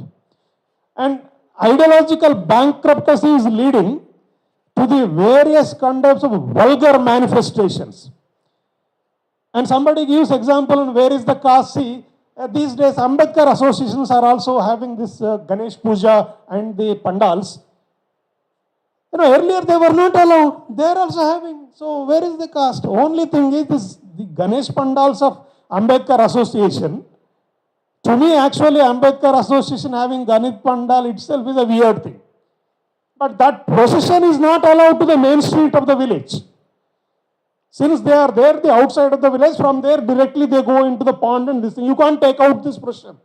And we have seen the reports that the Ambedkar association taking the procession of the Ganesh was not allowed into the certain wadas. It's being reported. So, ideological bankruptcy, annihilation of the caste, these are very important, and introspection has to be made within, among the Dalit movements and also the OBCs. Then only one can think about the abolition of the caste etc., etc. As long as the caste continues and it will manifest into various forms of untouchability, annihilation is the ultimate solution, which is not easy, and this forgotten agenda of annihilation of the caste has to be brought to the main agenda. It has to be debated, and ideological strengthening of the anti-caste movements need to be strengthened, and that is how we can proceed. And this is how I understood your lecture, sir. Thank you. Thank you professor Chenna Basavaiah గారు. చాలా చక్కగా, ఎందుకంటే నిజాలు కొన్ని నిష్ఠూరాలకు దారితీస్తూ ఉంటాయి. ఉన్నది ఉన్నట్టుగా చెప్పారు. దళితుల్లో కూడా కులతత్వం అనేది ఉంది. అంబేద్కర్ సంఘాలు ఎలా వ్యవహరిస్తున్నాయో, అన్సైంటిఫిక్గా ఎలా ఉంటున్నాయో అనేది చెప్పారు. తర్వాత భావదారిద్ర్యం గురించి కూడా చాలా చక్కగా చెప్పారు. బహుశా తర్వాత మాటిని మక్వాన్ గారు రిప్లై ఇస్తారు. Thank you very much. ఇప్పుడు దళిత బహుజన జాతీయ నాయకులు మిత్రులు కొరివి వినయ్ కుమార్ గారు స్పందిస్తారు. పెద్దలందరికీ నమస్కారం. Martin, thank you Martin. మీ అందరూ ఈ రోజున మార్టిన్ గారి ఉపన్యాసంలో ఉన్న చాలా స్పష్టమైన విషయాలను గమనించారు. దీర్ఘకాలికంగా కుల వ్యవస్థ అనేది ఉన్నది, అంటరాంతాన్ని ఉన్నది. It is a long process. అది ఎట్లా మారుతూ వస్తుంది అని చెప్పడానికి చిన్న ఎగ్జాంపుల్ ఏంటంటే, కోనసీమ జిల్లాని ఆంధ్రప్రదేశ్లో కొత్త జిల్లా పెట్టారు, అంబేద్కర్ కోనసీమ జిల్లా. That is the best example. సమాజం రెండుగా విడిపోయింది. అంబేద్కర్ కోనసీమ జిల్లా మాకొద్దు. తూర్పుగోదావరి జిల్లాలో ఒక పార్లమెంటరీ నియోజకవర్గం అమలాపురం ఎస్సీ రిజర్వ్డ్ కాన్స్టిట్యున్సీలో 3 అసెంబ్లీ నియోజకవర్గాలు థిక్లీ దళిత పాపులేషన్ ఉన్న ప్రాంతంలో ఆ జిల్లాకి అక్కడ పెద్ద ఆందోళన చేశారు. మొదటిసారి ఫస్ట్ టైం ఆ జిల్లాకి కోనసీమ జిల్లానే పెట్టారు. ఫస్ట్ టైం ఇచ్చినప్పుడు పెద్ద ఆందోళన జరిగింది. లక్షలాది మంది ర్యాలీ చేశారు. ఈ జిల్లాలో దళిత పాపులేషను అంబేద్కర్ వచ్చేలాడు, అంబేద్కర్ జిల్లాని పెట్టండి అని అడిగారు. పెద్ద ఆందోళన జరిగింది. ఆందోళన గవర్నమెంట్ రెస్పాండ్ అయ్యి అంబేద్కర్ కోనసీమ జిల్లాని పెట్టారు. మంత్రి గారి ఇల్లు తగలబెట్టారు, ఎమ్మెల్యే గారి ఇల్లు తగలబెట్టారు, దాడులు చేశారు, పెద్ద ర్యాలీలు చేశారు. సో అన్టచబిలిటీ అని చెప్పడానికి ఇంతకంటే బెస్ట్ ఎగ్జాంపుల్ నాకైతే ఇంక అనిపించలేదు. కుల వ్యవస్థ లేదని చెప్పడానికి ఎస్సీలకు వ్యతిరేకంగా, ఇది ఎస్సీలకు వ్యతిరేకంగా జరిగిందట్టుగా చూపిస్తున్నారు. కానీ అంబేద్కర్కి ఎందుకు? మేము స్టడీ చేసే దాని మీద ఏం సమాచారం అంటే, మా పెళ్లి కార్డు మీద అంబేద్కర్ కోనసీమ జిల్లాని ఎట్లా రాసుకోవాలి, మా ఆధార్ కార్డు మీద అంబేద్కర్ కోనసీమ జిల్లాని ఎట్లా రాసుకోవాలి, మా పోస్టల్ అడ్రస్లో మేము ఎట్లా అంబేద్కర్ కోనసీమ జిల్లాని రాసుకోవాలి. అంటే Ambedkar name itself untouchability name is a symbol of the untouchability. అందుకని అన్టచబిలిటీ పోయింది అంటే మాటల్లో పోయింది, రియాలిటీలో it is very much existing in every minds of the individuals. So this is the best example. భారతీయ సమాజంలో కుల వ్యవస్థ అంటరాంతనం పెనవేసుకుని కవల పిల్లల్లాగా పెరుగుతూ ఉన్నాయి. సోకాళ్ళు బీసీలుగా పిలువబడేవాళ్ళు, సోకాళ్ళు లిబరేటెడ్గా ఉన్నవాళ్ళు, రాజకీయ నాయకులుగా ఉన్నవాళ్ళు ఎవరు కూడా దీని మీద స్పందించిన సందర్భం లేదు. అంటే చాలా లిబరేటెడ్ అయిన వాళ్ళు, ప్రోగ్రెసివ్ పీపుల్ అని చెప్పేవాళ్ళు ఎవరు కూడా రెస్పాండ్ కావలేదు. ఎన్టీ రామారావు గారి పేరు, యూనివర్సిటీ పేరు తొలగించారు. యూనివర్సిటీకి, హెల్త్ యూనివర్సిటీకి ఎన్టీ రామారావు పేరు తొలగించారు. ఆంధ్ర రాష్ట్రం అంతా గగ్గోలు పెట్టేశారు. వైఎస్ఆర్ హెల్త్ యూనివర్సిటీ మార్చారు. మొత్తం ఒక సమాజం రియాక్ట్ అయింది, ఒక సమాజం అంతా రియాక్ట్ అయింది, ఒక రాజకీయ పార్టీ రియాక్ట్ అయింది. బట్ అంబేద్కర్ కోనసీమ జిల్లా అంటే కేవలం దళిత సంఘాలు మాత్రం రెస్పాండ్ అయింది. ఏ పార్టీలు రెస్పాండ్ కాలేదు, చిన్న చితక పార్టీలు తప్ప ఎవరు రెస్పాండ్ కాలేదు. So the political character of the Indian సొసైటీలో రాజకీయ పార్టీల దృక్పథం ఎట్లా ఉన్నది, ప్రోగ్రెసివ్ పీపుల్ దృక్పథం ఎట్లా ఉన్నది, మీడియా దృక్పథం ఎట్లా ఉన్నది అని చెప్పడానికి this is the best example. అంటే మెజారిటీ నిజానికి వ్యతిరేకంగా ఆధునిక భావాలను అంగీకరించే సమాజం ఇప్పుడు లేదు. దానికి కారణం ఏంటంటే, మార్టిన్ గారు చెప్పిన సందర్భంలో నేను గమనించింది, మంది 3 లెవెల్స్ ఆఫ్ సొసైటీ ట్రాన్స్ఫార్మ్ అయింది. మొదటిది ఫ్యూడల్ ఎకానమీ. ఫ్యూడల్ ఎకానమీ ఒక 75 సంవత్సరాల్లో I can divide 3 levels. Feudal ఎకానమీలో మొదటి దశ అంతా కూడా పాతకాలపు భావాలతో నడిచినటువంటి ఎకానమీ. దానిలో కొన్ని పొలిటికల్ చేంజెస్ వచ్చినాయి. మళ్ళీ 75-74 తర్వాత మనకి తర్వాత చూసినప్పుడు మిక్స్డ్ ఎకానమీ, దాని ఇంపాక్ట్ మిక్స్డ్ ఎకానమీలో కనిపిస్తుంది మనకి. ఫస్ట్ ఫేజ్ అంతా నెహ్రూ తీసుకొచ్చినటువంటి ఆ ఇరిగేషన్ ప్రాజెక్ట్స్, లేకపోతే ఆ మిక్స్డ్ ఎకానమీలో వచ్చినటువంటి అగ్రేరియన్ రెవల్యూషన్లో వచ్చినటువంటి మార్పులు తర్వాత వచ్చినప్పుడు నెక్స్ట్ లెవెల్లో సమాజంలో కొత్త ఆలోచనలు వచ్చినాయి. అప్పుడు ల్యాండ్ డిస్ట్రిబ్యూషన్ జరగాలని, పేదలకు భూములు కావాలని, అన్టచబిలిటీ అయితే దళిత ప్యాంతర్ మూవ్మెంటు, నక్సలైట్ ఉద్యమాలు, అనేక దళిత ఉద్యమాలు ప్రారంభమై కొత్త నిర్మాణం, కొత్త ఆలోచనలు ప్రారంభమైనవి. అప్పుడు వచ్చినటువంటి సోషల్ రిఫార్మ్స్లో వచ్చే సోషల్ జస్టిస్ ఫార్ములా ముందుకు వచ్చింది. ఆ సోషల్ జస్టిస్, దళిత మూవ్మెంటు, ఆ దళిత కాన్షియస్నెస్ అని ప్రారంభమయ్యి అది ఈ రోజున కొన్ని మార్పులు తీసుకురావడానికి, కొన్ని పాలసీలు రావడానికి కారణమైంది. 89 PO యాక్ట్ వచ్చింది, అనేక అంశాలు రిజర్వేషన్లో చేంజెస్ వచ్చినాయి, చాలా మార్పులు వచ్చినాయి. తర్వాత మళ్ళీ మార్కెట్ ఎకానమీ వచ్చింది. Third we are travelling with the third phase which is market economy based society. ఈ మార్కెట్ బేస్డ్ ఎకానమీలో మనం ఎట్లా ఉన్నాం? ఇందాక చిన్నబసయ్య గారు చెప్పినట్టుగా మన పెళ్ళిళ్ళ దగ్గర, మన చావుల దగ్గర, మన గ్యాదరింగ్ల దగ్గర, మన పొలిటికల్ ఆర్టికులేషన్ దగ్గర, మన యొక్క పవర్ స్ట్రక్చర్స్ దగ్గర, మన ఎకానమీ దగ్గర వీఆర్ వెరీ మచ్ కాస్ట్. ఇంకొక కులం వాళ్ళని రానివ్వట్ల లోపలికి. దళితులకు అప్పేవారు, ఎందుకంటే SC/ST కేసు పెడతారంట. చాలా చోట్ల దళితులకు అప్పేవారు, చాలా చోట్ల ఇళ్ళకి రానివ్వరు, ఇల్లు ఖాళీ చేయారంట. సో చాలా రీజన్స్ ఏం చెబుతారంటే వీళ్ళ చేతుల్లో SC/ST యాక్ట్ ఉంది. SC/ST యాక్ట్ ఇంప్లిమెంటేషన్ ఎంత ఉంది? 0.001%. అసలు యాక్ట్ ఇంప్లిమెంటే కావట్లేదు నా దృష్టిలో. SC/ST యాక్ట్లో prevention of atrocities act, what is that is right, it is for prevention of atrocities. Nobody internalise it is a prevention, it is a reporting organisation. అది జరిగిన సంఘటనల్ని ఆందోళన చేస్తే, కేసు రిజిస్టర్ చేస్తే ఆ కేసులు పార్లమెంట్లో, అసెంబ్లీలో చెబుతున్నారు తప్ప దానికి ఉన్న మెకానిజమ్స్ పై స్థాయిలో పనిచేసేటువంటి నేషనల్ కమిషన్ పనిచేయదు, ప్రధానమంత్రి పార్లమెంటరీ స్టాండింగ్ కమిషన్ పనిచేయదు, మరి సోషల్ జస్టిస్ మినిస్ట్రీ పనిచేయదు, రాష్ట్రంలో ముఖ్యమంత్రి కమిటీ చైర్మన్గా ఉంటాడు, అది పనిచేయదు, జిల్లా కలెక్టర్లు ఎస్పీలు ఉంటారు, వాళ్ళు పనిచేయరు. అట్రాసిటీస్ జరిగితే విజిట్ చేయాలి. Prevention of atrocities prone areas ఉంటాయి ప్రతి జిల్లాలో. కొన్ని జిల్లాల్ని అట్రాసిటీస్ ప్రోన్ ఏరియాస్గా డిక్లేర్ చేయాలి. ఆ జిల్లాలో either SC or ST SP కానీ కలెక్టర్ కానీ ఉండాలి ఖచ్చితంగా. అవన్నీ ఇప్పుడు పాటించట్లేదు. So there are number of mechanisms, lot of mechanism is there.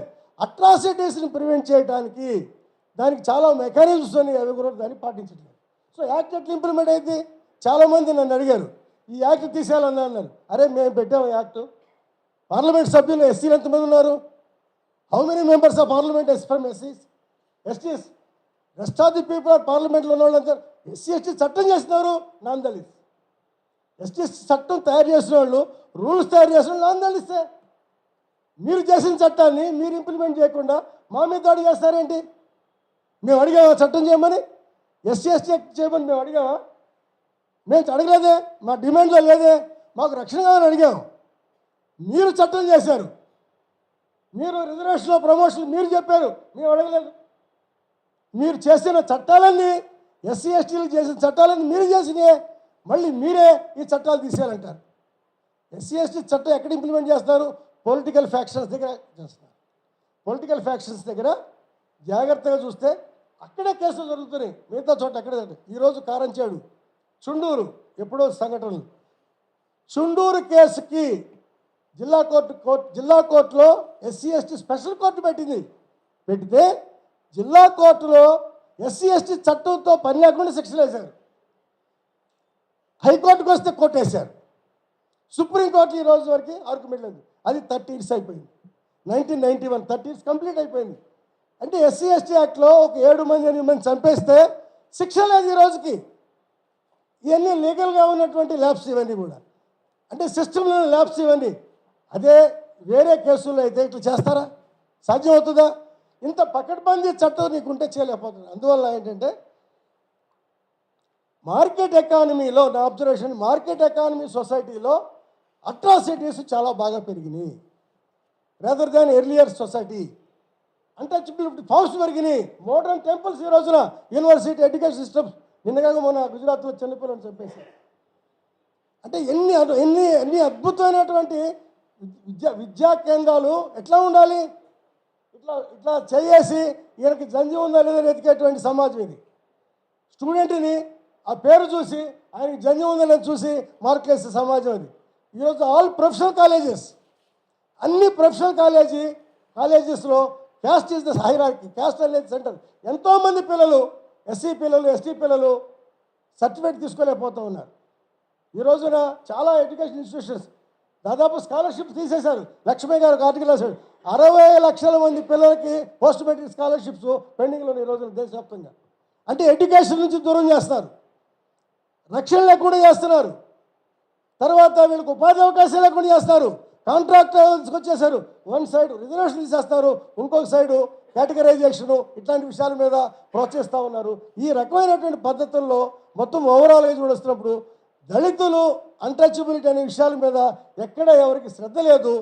Martin sir చెప్పినటువంటి చాలా విషయాల్లో ప్రాముఖ్యత అంశం ఏంటంటే ప్రభుత్వాలకి పార్టీలకి సోకాల్డ్ సివిల్ సొసైటీకి they have no conscious about the caste and untouchability issues.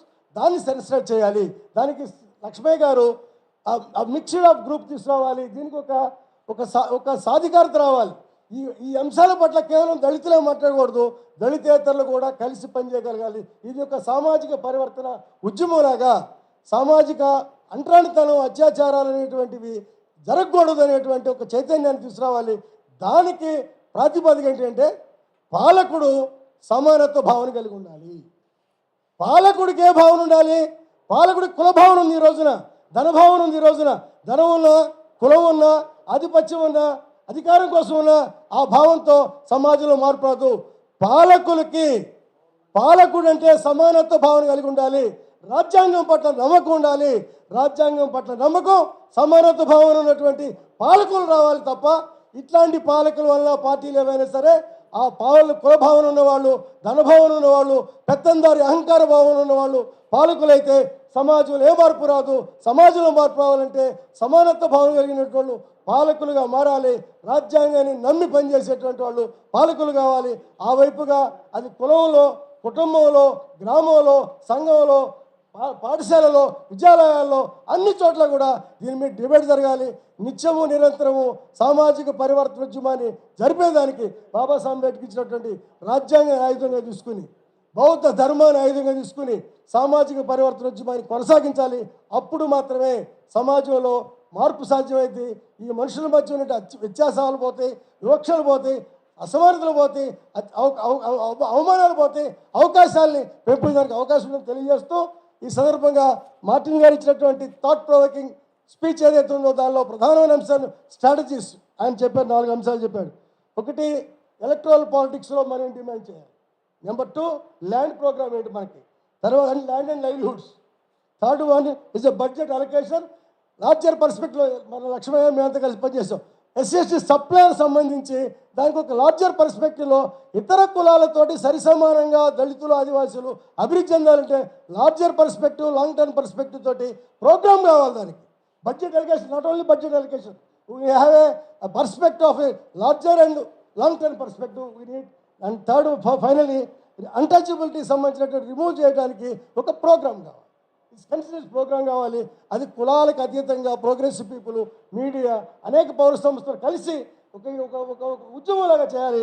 ఈ రకమైనటువంటి యాక్టివిటీ చేయడం ద్వారా మనం ఈ సమాజంలో అంటరానితనాన్ని, అత్యాచారాలని అధిగమించి మనుషులుగా, పౌర సమాజంలో స్వేచ్ఛగా తిరిగేటువంటి మనుషులుగా పెరిగేదానికి అవకాశం తెలియజేస్తూ మీ అందరి దగ్గర సెలవు తీసుకుంటున్నాను. Thank you very much. Thank you Korvi. చాలా విషయాలు చెప్పారు. భవిష్యత్తులో తప్పకుండా వాటిని చర్చించడానికి కార్యక్రమాలు చేపడదాం. ఇప్పుడు అక్కడనే మాట్లాడండి, 2 నిమిషాలు మాట్లాడండి.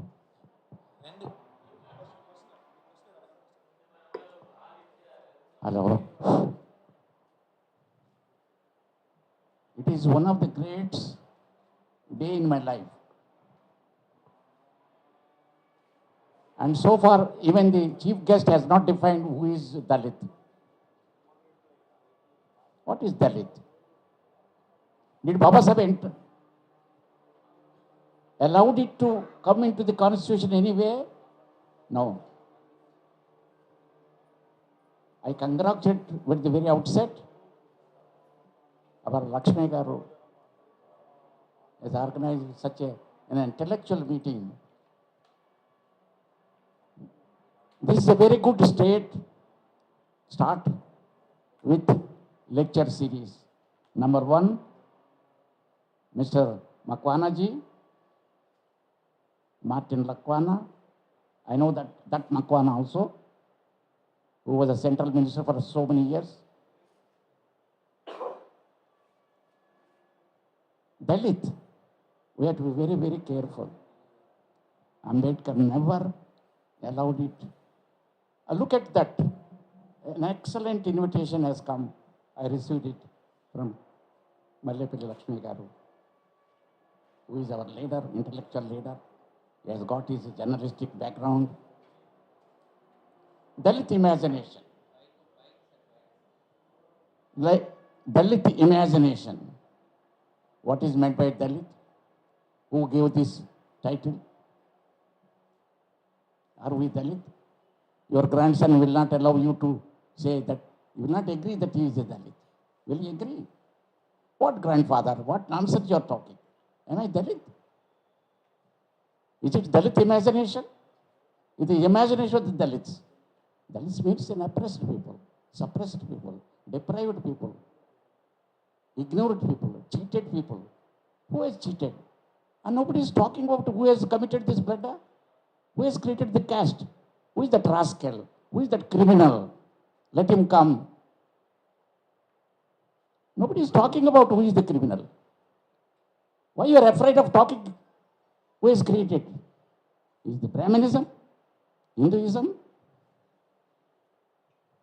Come to the point.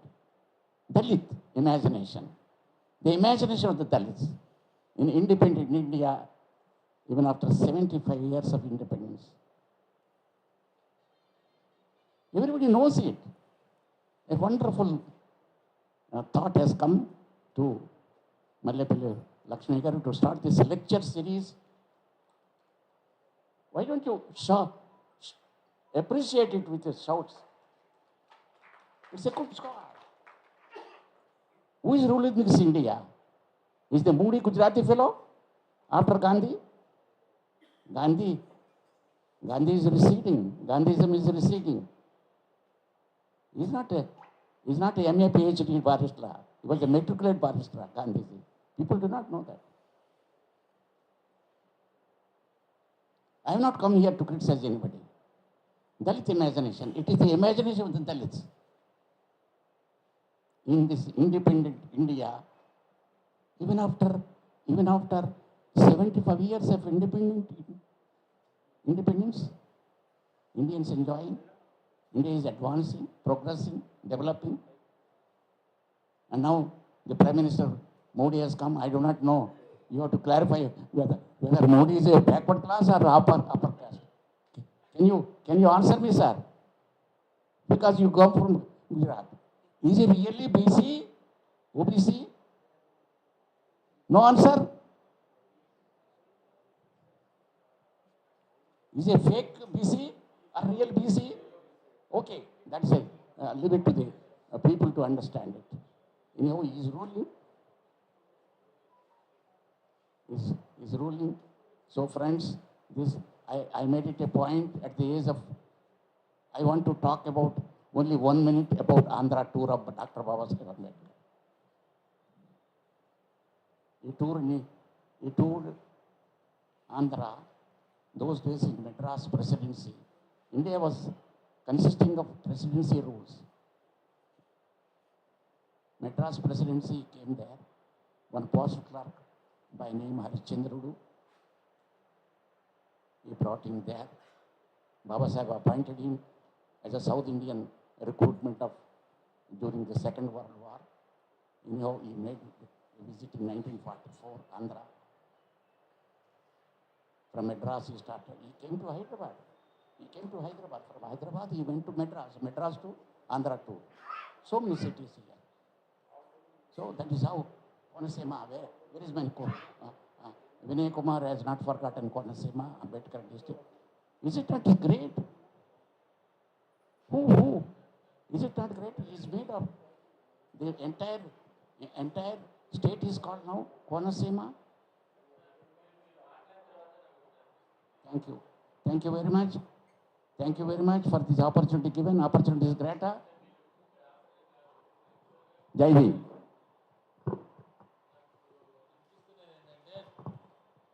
నేను ఒక నెల క్రితం అనుకున్నాను, ఇప్పుడు సీరియస్గా అనుకుంటున్నాను. ఎవరైతే దళిత ఉద్యమంలో పనిచేసి చాలా సీనియర్గా ఉండి ఆరోగ్యాలు బాగాలేక లేకుంటే ఇండ్లలో ఉన్న వాళ్ళందరినీ ఇంటర్వ్యూ చేద్దాం అనుకుంటున్నాం. ఇవి అనౌన్స్ చేస్తాం CDS నుంచి. అది బూసి గారి నుంచే మొదలు పెడతాము.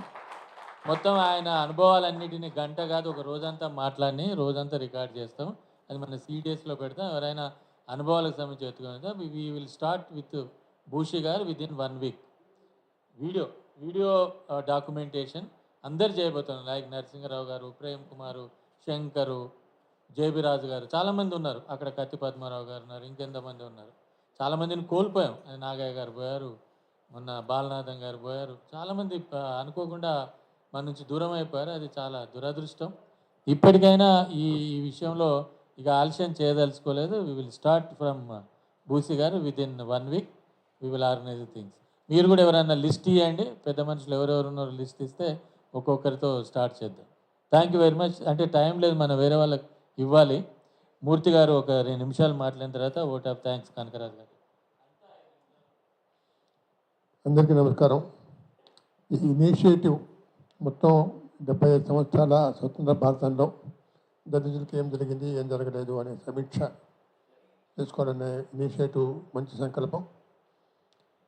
అందులో ఇంక్లూజివ్ పాలిటిక్స్కి చిన్నతనం నుంచి లక్ష్మయ్య గారు కమిటీ అయినారు కాబట్టి వినయ్ కుమార్ గారు చెప్పింది కూడా సాధ్యమే. ఇప్పుడు మక్వాన గారు చెప్పిన దాంట్లో దళితులకి ఇతరులకి దళితుల మధ్య ఉన్న అంతరాంతనాన్ని పోగొట్టడానికి సైమల్టేనియస్గా ప్రయత్నం జరగాలి. చైతన్య బస్వా గారు కూడా చెప్పారు. అన్నిటికంటే ముఖ్యంగా ఎకనమిక్ ఎంపవర్మెంట్, సోషల్ జస్టిస్ జరగాలి. పొలిటికల్ జస్టిస్ కొంతవరకు జరుగుతుంది. ఎకనమిక్ ఎంపవర్మెంట్ ముఖ్యం. ఎకనమిక్ ఎంపవర్మెంట్ జరిగితే, ఎకనమిక్ డెవలప్ అయితే ఇక ఈ అసమానతలు కానీ అంతరాంతరం కానీ ఉండవు, ఆటోమేటిక్గా పోతాయి. ఎకనమిక్ డెవలప్మెంట్ జరిగితే ఎకనమిక్ సోషల్ డెవలప్మెంట్ చాలా ముఖ్యం.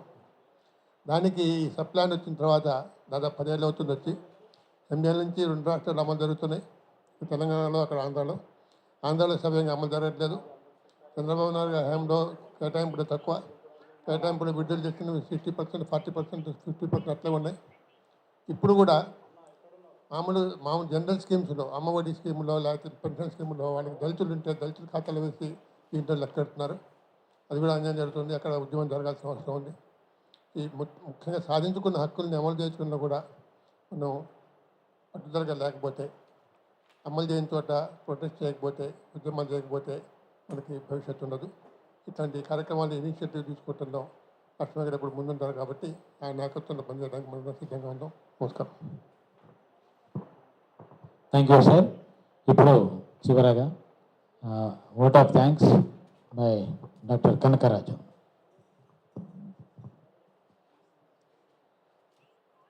Centre for Dalit studies, Dalit Bahujan front,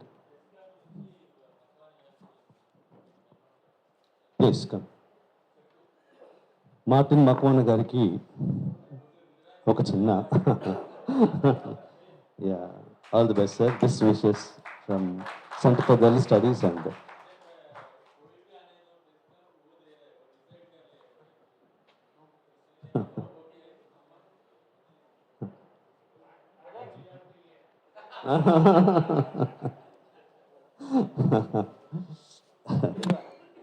so centre for Dalit studies and Dalita Bahujan front ఈరోజు ప్రెస్ క్లబ్ వారి సహకారంతో ఇక్కడ కండక్ట్ చేసిన ఈ first of the many coming series lecture Martin Macwan గారు మన ముందు అద్భుతంగా ఆవిష్కరించారు.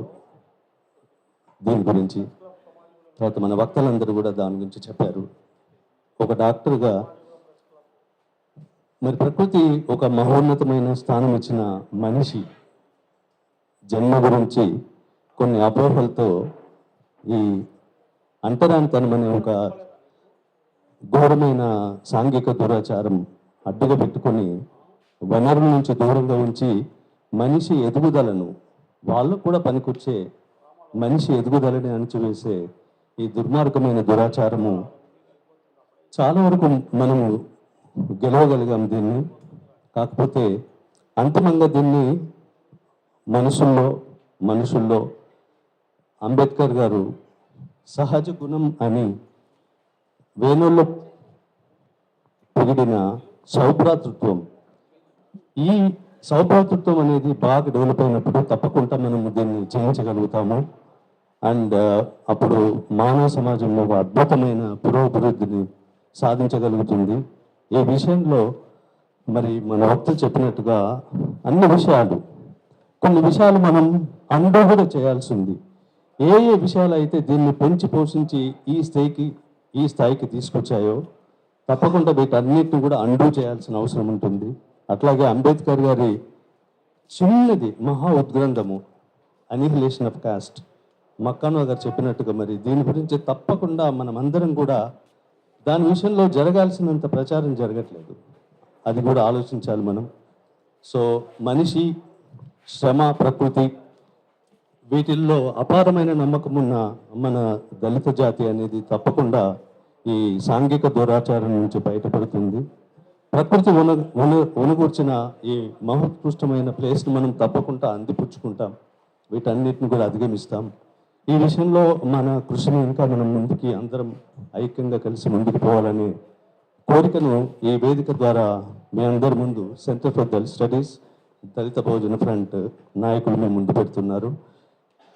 విశేషంగా మీ టైంను మాకు కేటాయించి ఈరోజు ఈ మొట్టమొదటి ప్రసంగానికి హాజరై దీన్ని అద్భుతంగా విజయవంతం చేసిన మీ అందరికీ కూడా మా అందరి తరపున ధన్యవాదాలు. ముఖ్యంగా ప్రెస్ క్లబ్ వాళ్ళకి మరొకసారి మేము ధన్యవాదాలు తెలుపుతూ, ప్రెస్ మిత్రులకి, తర్వాత అందరికీ ధన్యవాదాలు. Thank you so much.